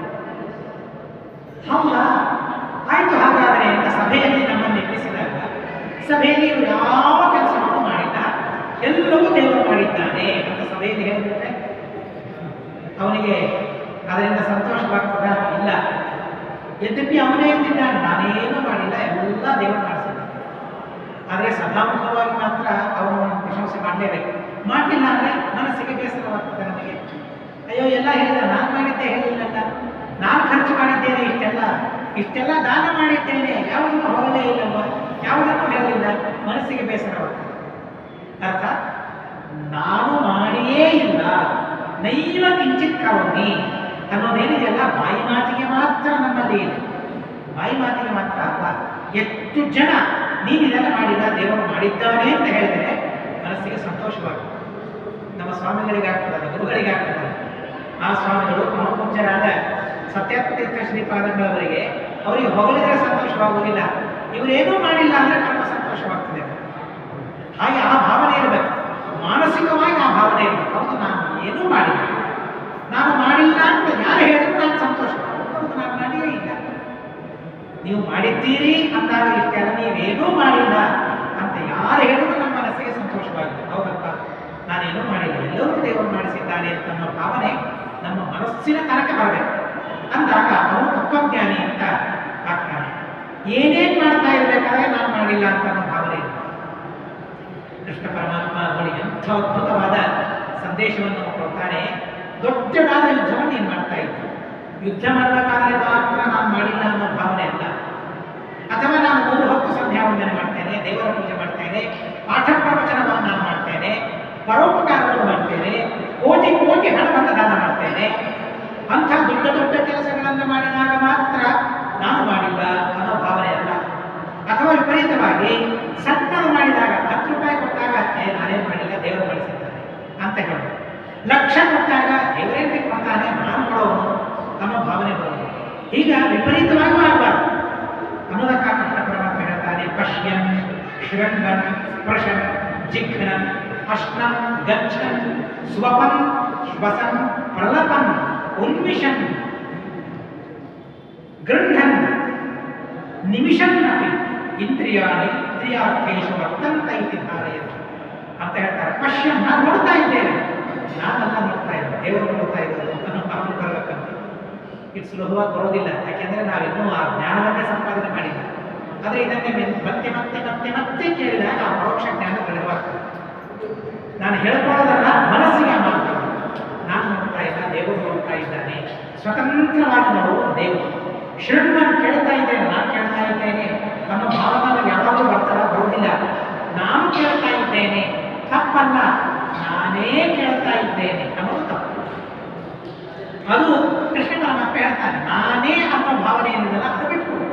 ನಾನು ತಪ್ಪಲ್ಲ, ಸಂಕಲ್ಪನೆ ಮಾಡ್ತೀವಲ್ಲ ನಾವು, ಸದ್ಯೋಪಾಸ್ತಿ ಮಹಂ ಕರಿಷ್ಯೆ ಏನಿದೆ ಸಂಕಲ್ಪದಲ್ಲಿ ಹೇಳಿ, ನಾನು ಮಾಡುತ್ತೇನೆ ಅಂದರೆ ಅದು ತಪ್ಪು ಅಂತ ಶಾಸ್ತ್ರ ಹೇಳ್ತದೆ. ಮತ್ತೆ ಸಂಕಲ್ಪದಲ್ಲಿ ನಾನು ಮಾಡ್ತೇನೆ ಅಂತ ನೀವು ಸೇರಿಸ್ತೀರಲ್ಲ, ಅಹಂ ಕರಿಷ್ಯೆ ತಪ್ಪಲ್ಲ, ಅಹಮೇವ ಕರಿಷ್ಯೆ ಅಂತ ತಪ್ಪು. ಸ್ವತಂತ್ರ ಅಹಂ ಕರಿಷ್ಯೆ ಅಂತ ನಾನು ಮಾಡ್ತೇನೆ ಸರಿಯೇ ಇದೆ, ಅದರಲ್ಲಿ ತಪ್ಪಿದೆ. ಅದರಲ್ಲಿ ಜೀವನಿಗೂ ಕರ್ತೃತ್ವ ಇದೆ, ಜೀವನಿಗೆ ಕರ್ತೃತ್ವ ಇಲ್ಲ ಅಂತಲ್ಲ. ಈಗ ಅಹಂ ಕರಿಷ್ಯೆ ತಪ್ಪಲ್ಲ, ಅಹಮೇವ ಕರಿಷ್ಯೆ. ಕೃಷ್ಣ ಪರಮಾತ್ಮ ಅದನ್ನು ಹೇಳ್ತಾ ಇದೆ. ಈ ಭಾವನೆ ಯಾವಾಗಿರ್ಬೇಕು? ನಾನು ನೋಡ್ತೇನೆ ತಪ್ಪನ್ನ ಹೇಳೋದು, ನಾನೇ ನೋಡ್ತಾ ಇದ್ದೇನೆ ತಪ್ಪು. ಹೀಗೆ ನೋಡುವಾಗ, ಕೇಳುವಾಗ, ಉಣ್ಣುವಾಗ, ಮೂಸಿ ನೋಡುವಾಗ, ವಾಸನೆಯನ್ನು ನೋಡುವಾಗ, ಸುಗಂಧವನ್ನ ಆಘ್ರಾಣನ ಮಾಡುವಾಗ, ಮಲಗುಕೊಳ್ಳುವಾಗ ನಾನು ಮಲಗುತ್ತಾ ಇಲ್ಲ ಅನ್ನೋದಕ್ಕಾಗಿ ದಾಸರೇ ಹೇಳ್ತಾರೆ, ಮೈ ಮರೆತು ಮಲಗುವುದೇ ಧರಣಿಗೆ ನಮಸ್ಕಾರ ಅಂತ ಹೇಳ್ತಾರೆ. ನಾನೆಲ್ಲ ಮಲಗೋದು, ಮೈ ಮರೆತು ಮಲಗುತ್ತೇನೆ, ಮೊದಲಿಗೆ ಚಿಂತನೆ ಮಾಡಬೇಕಂತ. ಇದು ಧರಣಿ ದೇವಿಗೆ ನಮಸ್ಕಾರ. ಧರಣಿಯ ಸ್ವಾಮಿಯಾದ ಧರಾದೇವಿಗೆ ಸ್ವಾಮಿಯಾದ ವರಾಹದೇವರಿಗೆ ಇದು ನಮಸ್ಕಾರ ಅಂತ ನಾವು ಚಿಂತನೆಯನ್ನು ವಿಷಯ ಮಾಡಬೇಕು ಅಂತ ಹೇಳ್ತಾರೆ. ಹಾಗೆ ಪ್ರತಿಯೊಂದು ಶ್ವಾಸೋಚ್ಛ್ವಾಸ ಮಾಡುವಾಗಲೂ ಕೂಡ ಅದು ದೇವರು ಮಾಡ್ತಾ ಇದ್ದಾನೆ, ನಾನಲ್ಲ, ಸ್ವತಂತ್ರವಾಗಿ ನಾನಲ್ಲ. ನನಗೇನು ಮಾಡ್ಲಿಕ್ಕಾಗ್ತದೆ? ನನಗೇ ಮಾಡ್ಲಿಕ್ಕಾಗ್ತದೆ ಅಂತಾದರೆ ಯಾವಾಗಲೂ ಶ್ವಾಸೋಚ್ಛ್ವಾಸ ನಡಿಬೇಕು. ಯಾಕೆ ನಿಲ್ತದೆ ಶ್ವಾಸೋಚ್ಛ್ವಾಸ? ಶ್ವಾಸೋಚ್ಛ್ವಾಸ ಮಾಡುವುದು ನಾನೇ ಅಂತಾದರೆ ಯಾಕೆ ನಿಲ್ತದೆ? ನಿಲ್ಲಬೇಕಾಗಿಲ್ಲ, ಅದು ನಾನೇ ಮಾಡೋದಾದ್ರೆ. ನೋಡೋದು ಯಾಕೆ ನಿಲ್ತದೆ? ಒಂದು ವಯಸ್ಸಿನ ತನಕ ಇರ್ತದೆ, ಯಾಕೆ ನೋಟ ನಿಲ್ತದೆ? ದೃಷ್ಟಿ ಯಾಕೆ ಮಂದವಾಗ್ತದೆ? 40 ಆಗೋದಿಲ್ಲ ಯಾರಿಗೂ, ಹಾಗಾದರೆ ಯಾಕೆ ದೃಷ್ಟಿ ಮಂದ ಯಾಕೆ ಆಗ್ತದೆ? ದೃಷ್ಟಿ ಯಾಕೆ ನಿಲ್ತದೆ? ಕೇಳೋದು ಯಾಕೆ ನಿಲ್ತದೆ? ಉಪಕರಣಗಳನ್ನು ಹಾಕೊಂಡು ಕೇಳ್ತೇವೆ, ಮನೆಗೆ ಅದು ನಿಂತು ಬಿಡ್ತದೆ. ಯಾವ ಉಪಕರಣ ಹಾಕೊಂಡು ಕೇಳದೆ ಇರುವ ಅವಸ್ಥೆ ಒಂದು ಬರ್ತದೆ. ನೋಡೋದು ನಿಲ್ತದೆ, ಕೇಳೋದು ನಿಲ್ತದೆ, ಉಣ್ಣೋದು ನಿಲ್ತದೆ, ಕುಡಿಯೋದು ನಿಲ್ತದೆ, ನಡೆದಾಡೋದು ನಿಲ್ತದೆ, ಮಲಗೋದು ನಿಂತು ಬಿಡ್ತದೆ ಒಂದು ದಿನ. ಶ್ವಾಸೋಚ್ಛ್ವಾಸ ಮಾಡೋದು ನಿಂತು ಬಿಡ್ತದೆ. ಎಲ್ಲವೂ ನಾನೇ ಮಾಡ್ತೇನೆ ಅಂದರೆ ಯಾವಾಗಲೂ ಮಾಡ್ತಾ ಇದ್ದೇವೆ. ದೇವರಂತೆ ದೇವರು ಮಾಡ್ತಾನೋ ಇಲ್ವೋ? ನಿರಂತರವಾಗಿ ಮಾಡ್ತಾ ಇರ್ತಾನೆ. ದೇವರ ಆ ಕರ್ಮಗಳು ನಿಲ್ತದ? ನೋಡೋದು, ಕೇಳೋದು, ತಿನ್ನೋದು, ನಡೆಯೋದು, ಮಲಗೋದು, ಆಘ್ರಾಣನ ಮಾಡೋದು, ಮಾತನಾಡೋದು, ಉಪದೇಶ ಮಾಡೋದು, ಇದು ದೇವರ ವ್ಯಾಪಾರಗಳು ನಿಲ್ತವ ಯಾವತ್ತಾದರೂ? ಶ್ವಾಸೋಚ್ಛ್ವಾಸ ಮಾಡೋದು ದೇವರಿಗೂ ಇದೆ. ಶ್ವಾಸೋಚ್ಛ್ವಾಸ ವಾಯುದೇವರನ್ನ ದೇವರ ಸೇವೆ ಅಂತ ಮಾಡ್ತಾರೆ. ದೇವರಿಗೂ ಶ್ವಾಸೋಚ್ಛ್ವಾಸಗಳಿವೆ. ನಿಲ್ತದ? ನಿಲ್ಲೋದಿಲ್ಲ. ಯಾಕೆ? ಅವನು ಸ್ವತಂತ್ರ. ಶ್ವಾಸೋಚ್ಛ್ವಾಸ ಮಾಡುವ ಸ್ವತಂತ್ರ ಪರಮಾತ್ಮ ಅನ್ನೋದಕ್ಕಾಗಿ ನಿಲ್ಲೋದಿಲ್ಲ. ಲಕ್ಷ್ಮೀ ದೇವಿಗೂ ನಿಲ್ಲೋದಿಲ್ಲ. ಯಾಕೆ? ದೇವರು ಪರಮಾತ್ಮ ನೇಮನೆ ಮಾಡ್ತಾ ಇರ್ತಾನೆ ಅಂತ ಅನ್ನೋದಕ್ಕಾಗಿ. ಆದರೆ ನಮ್ದೆಲ್ಲ ಯಾಕೆ ನಿಲ್ತದೆ? ನಾವು ಸ್ವತಂತ್ರರಲ್ಲ ಅನ್ನೋದಕ್ಕಾಗಿ ನಮ್ಮ ಎಲ್ಲ ವ್ಯಾಪಾರಗಳು ಒಂದಿಲ್ಲ ಒಂದು ದಿವಸ ನಿಂತು ಬಿಡುತ್ತವೆ. ಅನಾದಿ ಕಾಲದಿಂದ ಅನಂತ ಕಾಲದವರೆಗೆ ಈ ತರಹದ ಪರಿಸ್ಥಿತಿ ಬರ್ತದೆ. ಅದೇ ಮುಕ್ತಿಯಾದ ಮೇಲೆ ದೇವರಿಂಥ ಆಶೀರ್ವಾದವನ್ನು ಮಾಡ್ತಾರೆ. ದೇವರ ಹತ್ರ ಹೋದ ಮೇಲೆ ಮತ್ತಿದ್ಯಾವುದೂ ನಿಲ್ಲೋದಿಲ್ಲ. ನಾವು ನೋಡ್ತೇವೆ, ಕೇಳ್ತೇವೆ, ಯಾವಾಗಲೂ ಅದು ಇರ್ತದೆ. ಮತ್ತೆ ಪ್ರಳಯ ಬಂದಾಗ ದೇವರ ಹೊಟ್ಟೆಯಲ್ಲಿ ಹೋಗ್ಬಿಡ್ತಿರ್ತೇವೆ. ಮುಕ್ತರಾದ ಮೇಲೂ ಕೂಡ ಬ್ರಹ್ಮಮಾನದ ಪ್ರಕಾರ 100 ವರ್ಷದ ತನಕ ಅವ್ರಿಗೂ ಏನು ಮಾಡಲಿಕ್ಕಾಗಲ್ಲ. ಮುಕ್ತರಾದವರು ಸ್ವರೂಪಾನುಭವವನ್ನು ಅನುಭವಿಸ್ತಾ ಇರ್ತಾರೆ, ಆದರೆ ಬೇರೆ ಏನು ಮಾಡಲಿಕ್ಕಾಗಲ್ಲ. ಆ ಸಂದರ್ಭದಲ್ಲಿ ದೇವರಿಗೆ ಮಾತ್ರ ಹಾಗಲ್ಲ ಅನ್ನೋದಕ್ಕಾಗಿ ನಾನು ಸ್ವತಂತ್ರ ಕರ್ತ ಅಲ್ಲ ಅನ್ನೋ ಚಿಂತನೆಯನ್ನು ಸಣ್ಣ ಸಣ್ಣ ಸಣ್ಣ ಕೆಲಸಗಳಲ್ಲಿಯೂ ಆ ಭಾವನೆ ಮನುಷ್ಯನಿಗೆ ಬರಬೇಕು. ಅದೇ ದೊಡ್ಡದು ಅಂತ ಕೃಷ್ಣ ಪರಮಾತ್ಮ ಇಲ್ಲಿ ನಮಗೆ ಹೇಳ್ತಾರೆ. ಬ್ರಹ್ಮಣ್ಯಾಧಾಯ ಕರ್ಮಾಣಿ ಸಂಗಂ ತ್ಯಕ್ವಾ ಕರೋತಿ ಯಃ ಲಿಪ್ಯಸೇನ ಸ ಪಾಪೇನ ಪದ್ಮಪತ್ರ ವಿವಾಂಭಸ. ಪದ್ಮಪತ್ರದಲ್ಲಿಯ ಆ ನೀರಿನಲ್ಲಿಯ ಪದ್ಮಪತ್ರ ಹೇಗೆ ಆ ನೀರಿನಿಂದ ಅಂಟಿಕೊಳ್ಳದೇ ಇರ್ತದಲ್ಲ, ಹಾಗೆ ಜೀವನವಾಗಿ ಬಿಡ್ತಾನೆ. ಈ ತರಹದ ಚಿಂತನೆ ಬಂದಾಗ ಬ್ರಹ್ಮಣ್ಯಾಧಾರ ಕರ್ಮಾಣಿ, ಎಲ್ಲ ಕರ್ಮಗಳು ಕೂಡ ಗುಣ ಪರಿಪೂರ್ಣನಾದ ಆ ಪರಮಾತ್ಮನೇ ಸ್ವತಂತ್ರವಾಗಿ ಮಾಡ್ತಾ ಇದ್ದಾನೆ, ಮಾಡಿಸ್ತಾ ಇದ್ದಾನೆ ಅನ್ನೋ ಭಾವನೆ ಬಂದಾಗ ಆ ಕರ್ಮಗಳ ಲೇಪ ಅವನಿಗೆ ಆಗೋದಿಲ್ಲ, ಆ ವ್ಯಕ್ತಿಗೆ ಆಗೋದಿಲ್ಲ. ಜೊತೆಗೆ ಜ್ಞಾನೇನ ತದಜ್ಞಾನಂ ಯೇಷಾಂ ನಾಶಿತಮತ್ಮನಃ ತೇಷಾಂ ಆದಿತ್ಯವಜ್ಞಾನಂ ಪ್ರಕಾಶತಿ ತತ್ಪರಂ ತದ್ಬುದ್ಧಯಃ ತದಾತ್ಮಾನಃ ತನ್ನಿಷ್ಠಾಃ ತತ್ಪರಾಯಣಾಃ ಗಚ್ಚನ್ತ್ಯ ಪುನರಾವೃತ್ತಿಂ ಜ್ಞಾನನಿರ್ಧೂತಕಲ್ಮಷಾಃ. ಅದೇ ಅಜ್ಞಾನ ಪರಮಾತ್ಮನ ಪರೋಕ್ಷ ಜ್ಞಾನ. ಪರೋಕ್ಷ ಜ್ಞಾನ, ಪರೋಕ್ಷ ಜ್ಞಾನ ಅಂದರೆ ಶಾಸ್ತ್ರದಿಂದ ಜ್ಞಾನವನ್ನು ಪಡೆಯೋದು. ಶಾಸ್ತ್ರಗಳನ್ನು ಓದಿ ಓದಿ ಗುರುಮುಖದಿಂದ ಅಧ್ಯಯನ ಮಾಡಿ ಜ್ಞಾನವನ್ನು ಪಡೆಯೋದು ಮೊದಲಿಗೆ. ಆಮೇಲೆ ಗುರುಕುಲದಿಂದ ಹೊರಗೆ ಬಂದು ಗೃಹಸ್ಥನಾಗಿ ಗೃಹಸ್ಥೋಚಿತವಾದ ಕರ್ಮಗಳನ್ನು ಮಾಡ್ತಾ ಪ್ರತಿನಿತ್ಯ ವೇದಾಧ್ಯಯನವನ್ನು ಮಾಡೋದು. ಹೀಗೆ ವೇದಾಧ್ಯಯನವನ್ನು ಮಾಡ್ತಾ ಪರೋಕ್ಷ ಜ್ಞಾನವನ್ನು ಸಂಪಾದನೆ ಮಾಡೋದು ಮೊದಲಿಗೆ. ಆ ಪರೋಕ್ಷ ಜ್ಞಾನವನ್ನು ಸಂಪಾದನೆ ಮಾಡಿದಂತೆ ಮಾಡಿದಂತೆ ನಮ್ಮಲ್ಲಿಯ ದೋಷಗಳೆಲ್ಲ ದೂರವಾಗ್ತದೆ, ಕಾಮಕ್ರೋಧಾದಿಗಳು ದೂರವಾಗ್ತದೆ. ಅಷ್ಟು ಓದಿದರೂ ಮತ್ತೆ ಕಾಮಕ್ರೋಧಾದಿಗಳ ಸಂಪರ್ಕ, ಅವುಗಳ ಲೇಪ ನಮಗಾಗ್ತದಂತೆ ಅನ್ನೋದಕ್ಕಾಗಿ ಒಬ್ಬ ಕವಿ ಕಾದಂಬರಿ ಅಂತ ಒಂದು ಕಾವ್ಯ ಇದೆ, ಬಾಣಭಟ್ಟ ಕವಿ. ಆ ಕಾದಂಬರಿ ಅಂತ ಅನ್ನೋದ್ರಲ್ಲಿ ಒಂದು ಶುಕನಾಸೋಪದೇಶ ಅಂತ ಅದ್ಭುತವಾಗಿರತಕ್ಕಂಥ ಒಂದು ಘಟ್ಟ. ಆ ಕಾದಂಬರಿ ಅಂತ ಅನ್ನೋ ಕಾವ್ಯದಲ್ಲಿ ಬಾಣಭಟ್ಟ ಬರೆದ ಕಾವ್ಯ ಅತ್ಯಂತ ಅದ್ಭುತವಾಗಿದೆ. ನಿಜವಾಗ ಅವೆಲ್ಲ ಓದಲೇಬೇಕು.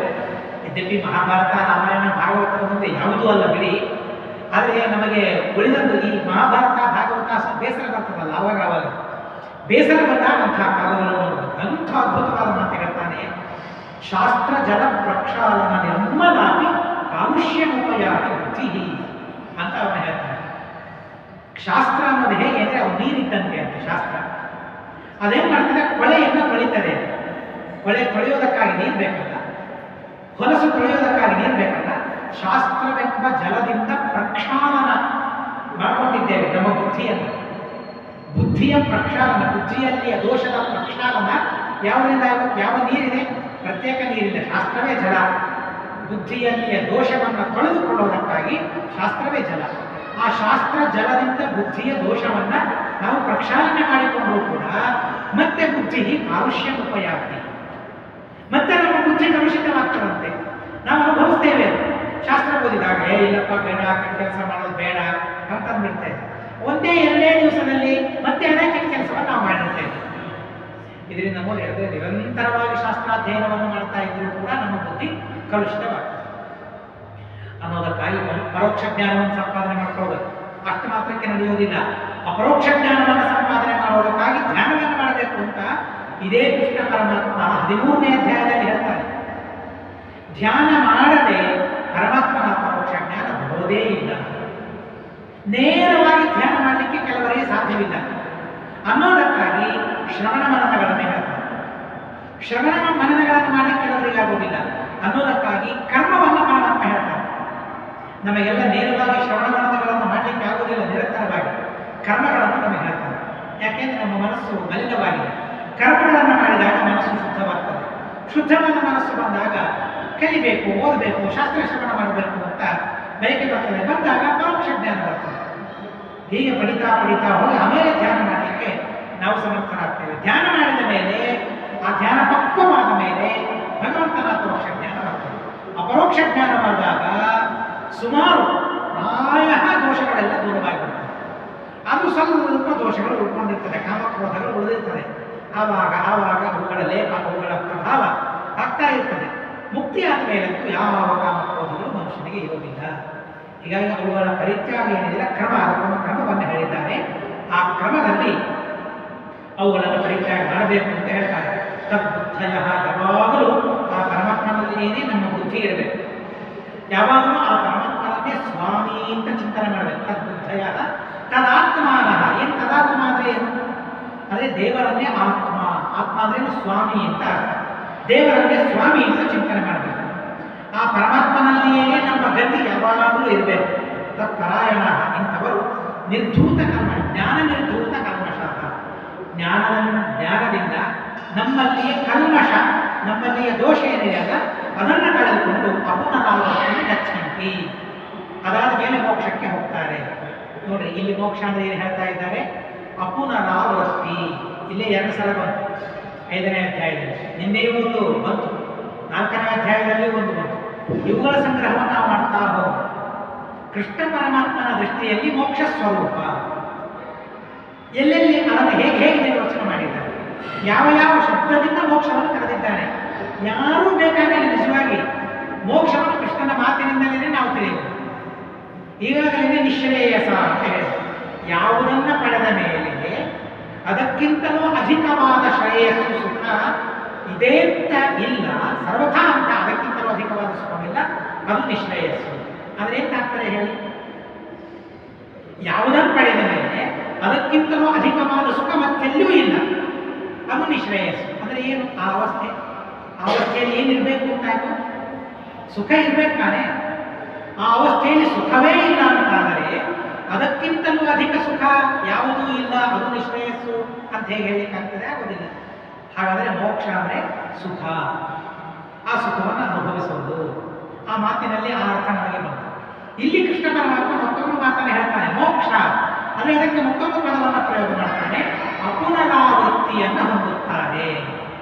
ಇವೆಲ್ಲ ಮೋಕ್ಷಗಳ ಈ ಪದಗಳೇನಿದೆ ಮೋಕ್ಷಕ್ಕಾಗಿ ಬಳಸಿದ ಪದಗಳು. ಭಾಗವತದಲ್ಲಿಯೂ ಇಂಥದ್ದು ಬಹಳ ಬಂದಿದೆ, ಹರಿವಂಶದಲ್ಲಿ ಬಹಳ ಇದೆ, ಮಹಾಭಾರತದಲ್ಲಿ ಬಹಳ ಇವೆ, ರಾಮಾಯಣದಲ್ಲಿ ಇವೆ, ಬೇರೆ ಬೇರೆ ಪುರಾಣಗಳಲ್ಲಿ ಇವೆ. ಅವುಗಳನ್ನೆಲ್ಲ ಸಂಗ್ರಹ ಮಾಡಿಬಿಟ್ರೆ ಎಂಥ ಅದ್ಭುತವಾದ ಸಂಶೋಧನೆ ಆಗ್ತದೆ ಗೊತ್ತಾ? ವೇದವ್ಯಾಸ ದೇವರ ದೃಷ್ಟಿಯಲ್ಲಿ ಅಥವಾ ಪುರಾಣೇತಿಹಾಸಗಳ ದೃಷ್ಟಿಯಲ್ಲಿ ಮೋಕ್ಷ ಸ್ವರೂಪ. ನಮಗೆ ಯಾರ ವ್ಯಾಖ್ಯಾನವೂ ಬೇಡ, ಶ್ರೀಮದಾಚಾರ್ಯರು ಬೇಡ. ಅಂದರೆ ನಾನು ದೂರ ಸರಿಸೋದಕ್ಕಾಗಿ ಹೇಳ್ತಾ ಇಲ್ಲ, ಆದರೆ ಇವತ್ತಿನ ಜನರಿಗಾಗಿ ನಾನು ಹೇಳ್ತಾ ಇದ್ದೇನೆ. ಯಾವ ಒಬ್ಬ ಆಚಾರ್ಯರ ವ್ಯಾಖ್ಯಾನವೂ ಇಲ್ಲದೆ ವೇದವ್ಯಾಸ ದೇವರಿಗೆ ಅವರ ಮೇಲೆ ಎಲ್ಲರಿಗೂ ಶ್ರದ್ಧೆ ಇದೆ ಅಲ್ವಾ? ಹಾಗಾದರೆ ವೇದವ್ಯಾಸ ದೇವರು ಮೋಕ್ಷವನ್ನು ಹೇಗೆ ಕರೆದಿದ್ದಾರೆ ಪುರಾಣಗಳು? ಗೀತೆಯಲ್ಲಿ ಕೃಷ್ಣ ಪರಮಾತ್ಮ ಹೇಳ್ತಾನೆ, ವೇದವ್ಯಾಸ ದೇವರು ಹೇಳ್ತಾರೆ, ಅಪುನರಾವರ್ತಿ ಗಚ್ಚಂತಿ. ಪುನರಾವರ್ತಿ ಅಂದ್ರೇನು? ಮತ್ತೆ ಬರೋದು. ಅಪುನರಾವರ್ತಿ ಮತ್ತೆ ಬಾರದೇ ಇರೋದು, ಇದೊಂದು ಮೋಕ್ಷದ ಸ್ವರೂಪ. ಮೋಕ್ಷಕ್ಕೆ ಹೋದ ಮೇಲೆ ಮತ್ತೆ ಬರೋದಿಲ್ಲ, ಸಂಸಾರಕ್ಕೆ ಬರೋದಿಲ್ಲ. ಸಂಸಾರಕ್ಕೆ ಬರದೇ ಇರುವಂತೆ ಏನ್ ಪ್ರಯಾಣ ಮಾಡೋದಿದೆಯಲ್ಲ ಅದು ನಿಜವಾದ ಪ್ರಯಾಣ, ಅದು ನಿಜವಾದ ಮೋಕ್ಷ ಅನ್ನೋದನ್ನ ಇಲ್ಲಿ ನಮಗೆ ತಿಳಿಸ್ತಾನೆ. ಗಚ್ಚಂತ್ಯ ಪುನರಾವರ್ತಿ ಹೇಗೆ ಜ್ಞಾನ ನಿರ್ಧೂತ ಕಲ್ಮಷಾಹ. ಅಪರೋಕ್ಷ ಜ್ಞಾನದಿಂದ ನಮ್ಮ ಮನಸ್ಸಿನಲ್ಲಿಯ ದೋಷಗಳನ್ನೆಲ್ಲ ಪರಿಹಾರ ಮಾಡಿಕೊಂಡ ಮೇಲೆ ಇನ್ಯಾವ ದೋಷವೂ ಇಲ್ಲ. ಅಪರೋಕ್ಷ ಜ್ಞಾನದಿಂದ ಎಲ್ಲ ದೋಷಗಳನ್ನು ಪರಿಹಾರ ಮಾಡಿಕೊಂಡ ಮೇಲೆ ಅಪುನರಾವರ್ತಿಯನ್ನು ಪಡೆಯುತ್ತಾನೆ ಅಂತ ಹೇಳ್ತಾರೆ. ಹೊರತು ದೇವರಿಗೆ ಸಮನಾಗುವುದು, ದೇವರಾಗುವುದು ಯಾವ ಮಾತು ಇಲ್ಲಿ ಇಲ್ಲ. ಅಪುನರಾವೃತ್ತಿಯನ್ನು ಹೊಂದುತ್ತಾನೆ, ಮತ್ತೆ ಇಲ್ಲಿ ಬರೋದಿಲ್ಲ. ನಾವಿಲ್ಲಿ ಇದ್ದೀವಲ್ಲ, ಇಲ್ಲಿದ್ದೇವೆ ಸಂಸಾರದಲ್ಲಿ, ಈ ಸಂಸಾರಕ್ಕೆ ಪುನಃ ಬರೋದಿಲ್ಲ. ಅದು ನಿಜವಾದ ಮೋಕ್ಷ ಅಂತ ಒಂದು ಅಂಶವನ್ನ, ಮೋಕ್ಷದ ಒಂದು ಅಂಶವನ್ನು ಕೃಷ್ಣ ಪರಮಾತ್ಮ ಈ ಪದದಿಂದ ನಮಗೆ ತಿಳಿಸ್ತಾನೆ. ಸಮದರ್ಶನ ಇರಬೇಕು ಅಂತ ಮತ್ತೊಂದು ಮಾತನ್ನು ಹೇಳ್ತಾನೆ. ಅತ್ಯದ್ಭುತವಾದ ಸಿದ್ಧಾಂತ, ಅರ್ಥವಾಗುವುದಿಲ್ಲ ಬೇರೆ ನೋಡಲಿಕ್ಕೆ. ಅತ್ಯದ್ಭುತವಾದ ಸಿದ್ಧಾಂತ. ವಿದ್ಯಾ ವಿಲಯ ಸಂಪನ್ನೆ ಬ್ರಾಹ್ಮಣೇ ಗವಿಹಸ್ತಿನಿ ಶುನಿ ಚೈವ ಶ್ವಪಾಕೆ ಚ ಪಂಡಿತಾ ಸಮದರ್ಶಿನಃ. ಎಲ್ಲವನ್ನೂ ಒಂದಾಗಿ ಕಾಣೋದು ಅಂತ ಅರ್ಥ ಅಲ್ಲ. ಮೇಲೆ ನೋಡಲಿಕ್ಕೆ ಹಾಗೆ ಅನಿಸ್ತದೆ, ಎಲ್ಲವನ್ನೂ ಒಂದಾಗಿ ಕಾಣೋದು. ಅದು ಅರ್ಥ ನಿಜವೇ, ಎಲ್ಲವನ್ನೂ ಒಂದಾಗಿ ಕಾಣೋದು ಅನ್ನೋ ಅರ್ಥವು ವಾಸ್ತವವೇ, ಇಲ್ಲಂತೇನಲ್ಲ. ಅತಿ ಅಲ್ಪವಾದ ದೃಷ್ಟಿಯಲ್ಲಿ ಎಲ್ಲರನ್ನೂ ಒಂದಾಗಿ ಕಾಣೋದು ಅಂದ್ರೆ ಏನು? ಎಲ್ಲರನ್ನೂ ಪ್ರೀತಿ ಮಾಡೋದು ಅಂತ ಅಷ್ಟೇ ಅರ್ಥ. ಅದಕ್ಕೆ ಎಲ್ಲರನ್ನೂ ಒಂದಾಗೇ ಕಾಣಬೇಕು. 4 ಜನ ಮಕ್ಕಳಿದ್ದಾರೆ, ಎಲ್ಲರನ್ನೂ ಒಂದೇ ರೀತಿಯಾಗಿ ನೋಡ್ಕೊಳ್ಬೇಕು ಅಂತ ಅರ್ಥ. ಎಲ್ಲರನ್ನೂ ಒಂದಾಗಿ ಕಾಣಬೇಕು ಅಂದ್ರೆ 4 ಜನ ಇಲ್ಲ, ಒಬ್ಬರೇ ಇದ್ದಾನೆ ಅಂತ ನಾವು ತಿಳಿಬೇಕಾ? ಎಲ್ಲ ಮಕ್ಕಳನ್ನ ಒಬ್ಬರನ್ನು ಒಂದಾಗಿ ಕಾಣಬೇಕು. ಅದೇನರ್ಥ? ಇರೋದು 4 ಜನ ಅಲ್ಲ, ಒಬ್ಬನೇ ಮಗ ಇದ್ದಾನೆ, ಅವನ ಹೆಸರ ಮೇಲೆ ಆಸ್ತಿ ಬರ್ಲಿಕ್ಕೆ ಹೋಗ್ಬೋದು. ಶಾಸ್ತ್ರವರ್ತಿ ಒಪ್ಪಿದೆಯಾ? ಒಪ್ಪೋದಿಲ್ಲ. ಹಾಗಾದ್ರೆ ಎಲ್ಲ ಮಕ್ಕಳನ್ನ ಒಂದಾಗಿ ಕಾಣುವುದು ಅಂದ್ರೆ ಅರ್ಥ ಏನು? ಒಂದೇ ದೃಷ್ಟಿಯಿಂದ ನೋಡಬೇಕು ಅಂತ ಅರ್ಥ. ಎಲ್ಲರನ್ನು ಪ್ರೀತಿ ಮಾಡಬೇಕು ಅಂತ ಅರ್ಥ. ಅದರಲ್ಲೂ ತಾರತಮ್ಯವನ್ನು ನಾವು ಮಾಡಿಬಿಡ್ತೇವೆ. ಹೀಗಿದ್ದಾಗ ವಿದ್ಯಾವಿನಯ ಸಂಪನ್ನನಾದ ಬ್ರಾಹ್ಮಣ, ಹಸು, ಆಮೇಲೆ ಆನೆ, ನಾಯಿ, ಶ್ವಪಚ ಎಲ್ಲರೂ ಕೂಡ ಪಂಡಿತರು, ಸಮದರ್ಶಿಗಳಾಗ್ತಾರೆ. ಅಂದ್ರೆ ಎಲ್ಲರನ್ನೂ ಪ್ರೀತಿಯಿಂದ ಕಾಣೋದು ಅಂತ ಅರ್ಥ. ಶ್ವಪಚ ಬಂದಿದ್ದಾನೆ ಅಂತ ಹೇಳಿ ಬೈದು ದೂರ ಸರಿಸೋದಲ್ಲ, ಅವನಿಗೆ ಬೇಕಾದ ಆಹಾರವನ್ನು ಅವನಿಗೆ ಕೊಡಿ, ಅವನನ್ನು ಪ್ರೀತಿ ಮಾಡಿ ಅಂತ ಹೇಳ್ತದೆ ಶಾಸ್ತ್ರ. ಆನೆ ಬಂದಿದೆ, ನಾಯಿ ಬಂದಿದೆ, ಹೊಡೆದು ಓಡಿಸಬೇಡಿ. ರಾಮನ ರಾಜ್ಯದಲ್ಲಿ ಅದಕ್ಕೆ ಒಂದು ದೂರನ್ನು ಕೊಟ್ಟು ಬಿಟ್ರು, ನನಗೆ ಹೊಡೆದಿದ್ದಾನೆ ಅಂತ. ನಾಯಿ ಕಂಡಿದೆ ಅಂದ್ರೆ ಹೊಡಿಬೇಕು ಅಂತ ಯಾರು ಹೇಳಿದ್ದಾರೆ? ಇಲ್ಲ. ಕೆಲವು ಸಲ ಭಯದಿಂದ ಹೊಡಿತೇವೆ, ಹೊಡೆದಂತೆ ನಟನೆ ಮಾಡಬೇಕೆ ಹೊರತು ಹೊಡಿಬಾರ್ದು. ಹೊಡೆದಂತೆ ನಟನೆ ಮಾಡಿದ್ರು ಸಾಕು, ಅವ್ರು ದೂರ ಮಾಡಿಬಿಡ್ತದೆ. ಅದಕ್ಕೆ ಹೊಡಿಬೇಕು, ಅದಕ್ಕೆ ಹೊಡಿಬೇಕಾಗಿಲ್ಲ. ಕಲ್ಲು ಎಲ್ಲಿಯೋ ಎಸೆದರೆ ಸಾಕು, ಅದಕ್ಕೆ ತಾಪುವಂತೆ ಎಸೆಯುವ ಕಾರಣ ಇಲ್ಲ. ಅದರಿಂದ ಭಯ ನಮಗಿದೆಯಲ್ಲ, ಭಯ ಪರಿಹಾರ ಮಾಡ್ಕೊಳ್ಳೋಣ. ಅದಕ್ಕೆ ಬೇರೆ ರೀತಿ ಇದೆ, ಹಿಂಸೆ ಮಾಡಬೇಕಾಗಿಲ್ಲ. ಎಲ್ಲವನ್ನೂ ಪ್ರೀತಿಯಿಂದ ನಾವು ಕಾಣಬೇಕು, ಯಾವುದಕ್ಕೂ ಖೇದವಾಗುವಂತೆ ನೋಡ್ಕೊಳ್ಬಾರ್ದು, ಒಂದರ್ಥ.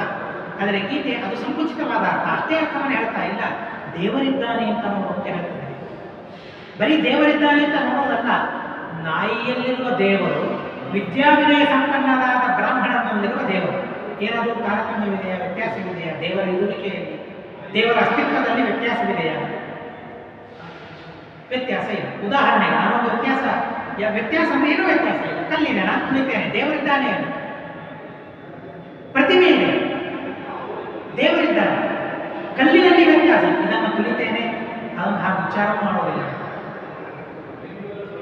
ಎರಡರಲ್ಲಿ ವ್ಯತ್ಯಾಸ ಇದೆ. ಒಳಗಿರುವ ದೇವರಲ್ಲಿ ನಾನು ಯಾವ ಕಲ್ಲನ್ನು ತುಳಿತೇನೆ, ಅಲ್ಲಿಯೂ ದೇವರಿದ್ದಾನೆ. ನಾನು ಯಾವ ಕಲ್ಲನ್ನು ಪೂಜೆ ಮಾಡ್ತೇನೆ, ಅಲ್ಲಿಯೂ ದೇವರಿದ್ದಾನೆ.